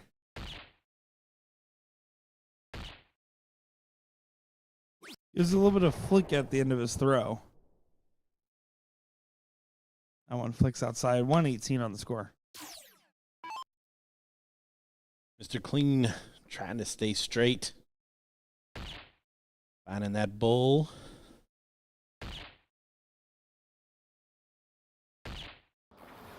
He does.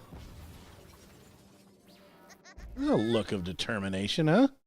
Oh, he wants it. He's giving off the let's get this done kind of energy right now. The Turbo.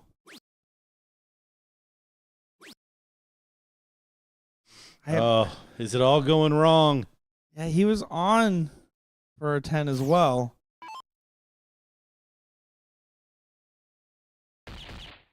Control on the collect. This is in favor of C squared now. Glitch needs to leave a finish to help reverse that writing on the wall.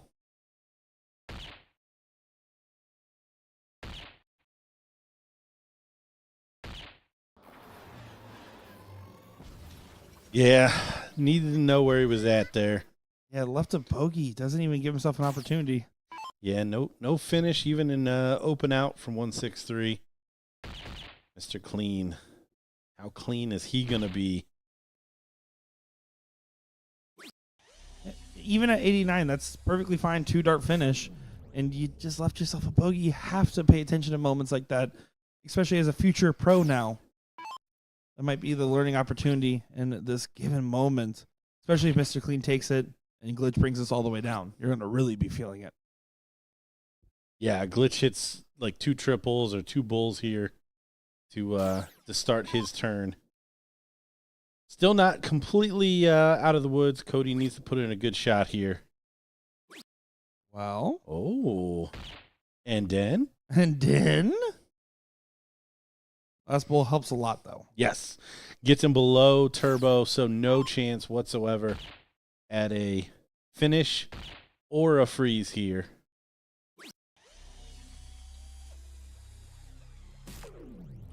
So 89. Be interesting to see how he shoots this. May go steel tip on this 57-32. I like it a lot. He decides to go bull. Gonna have to show something now. Needs to find a big trouble. Again, maybe 51 for 36. It is what he tried here. Should be back to the bull. That's going to feel frustrating right there. 'Cause now, the opportunity's back and barely registered his hands that, honestly, I think they were thinking they might not have had. Cody had a big walk around during that shot. Turbo needs to find at least one more bull. Well. Wowza. So, yeah, 2 bulls, freezes.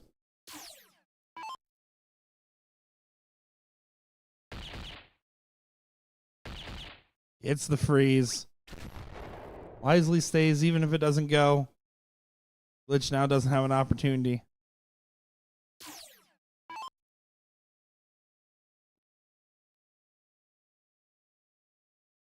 $57, $60 even.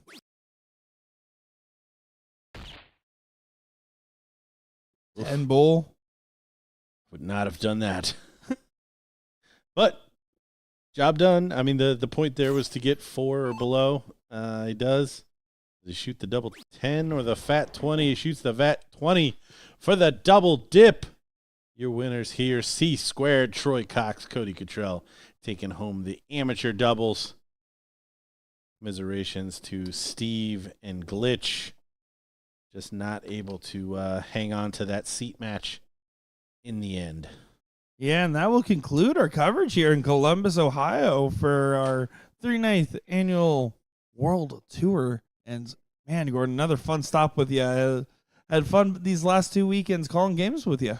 Yeah, excited to see you back in action again next week at perennially the largest tour stop of the year over in Pittsburgh, Pennsylvania.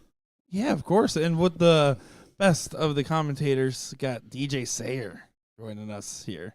As it'll be fun. But yeah, no, good time, good moments, lots of laughs for sure. I think I got you to get the goofiest you've been in some time, and it's always a good time to have you here with us, man. Happy to be here with you, if anything. No, always a pleasure. I think we've said it a couple of times, but just the aesthetics of the stream that you've brought has been greatly appreciated and greatly upgraded what it is that we get to put out as far as content. Well, that's what we're here for, so stay tuned. Hit that notification bell. Content will be rolling out all week as we've been posting some already during this week. And we'll be in Pennsylvania for the Pittsburgh BullShooter coming up next weekend. Appreciate each and every one of you. Give us a follow, give us a like. We'll be seeing you next time. Nick Trey and Gordon Dixon signing off.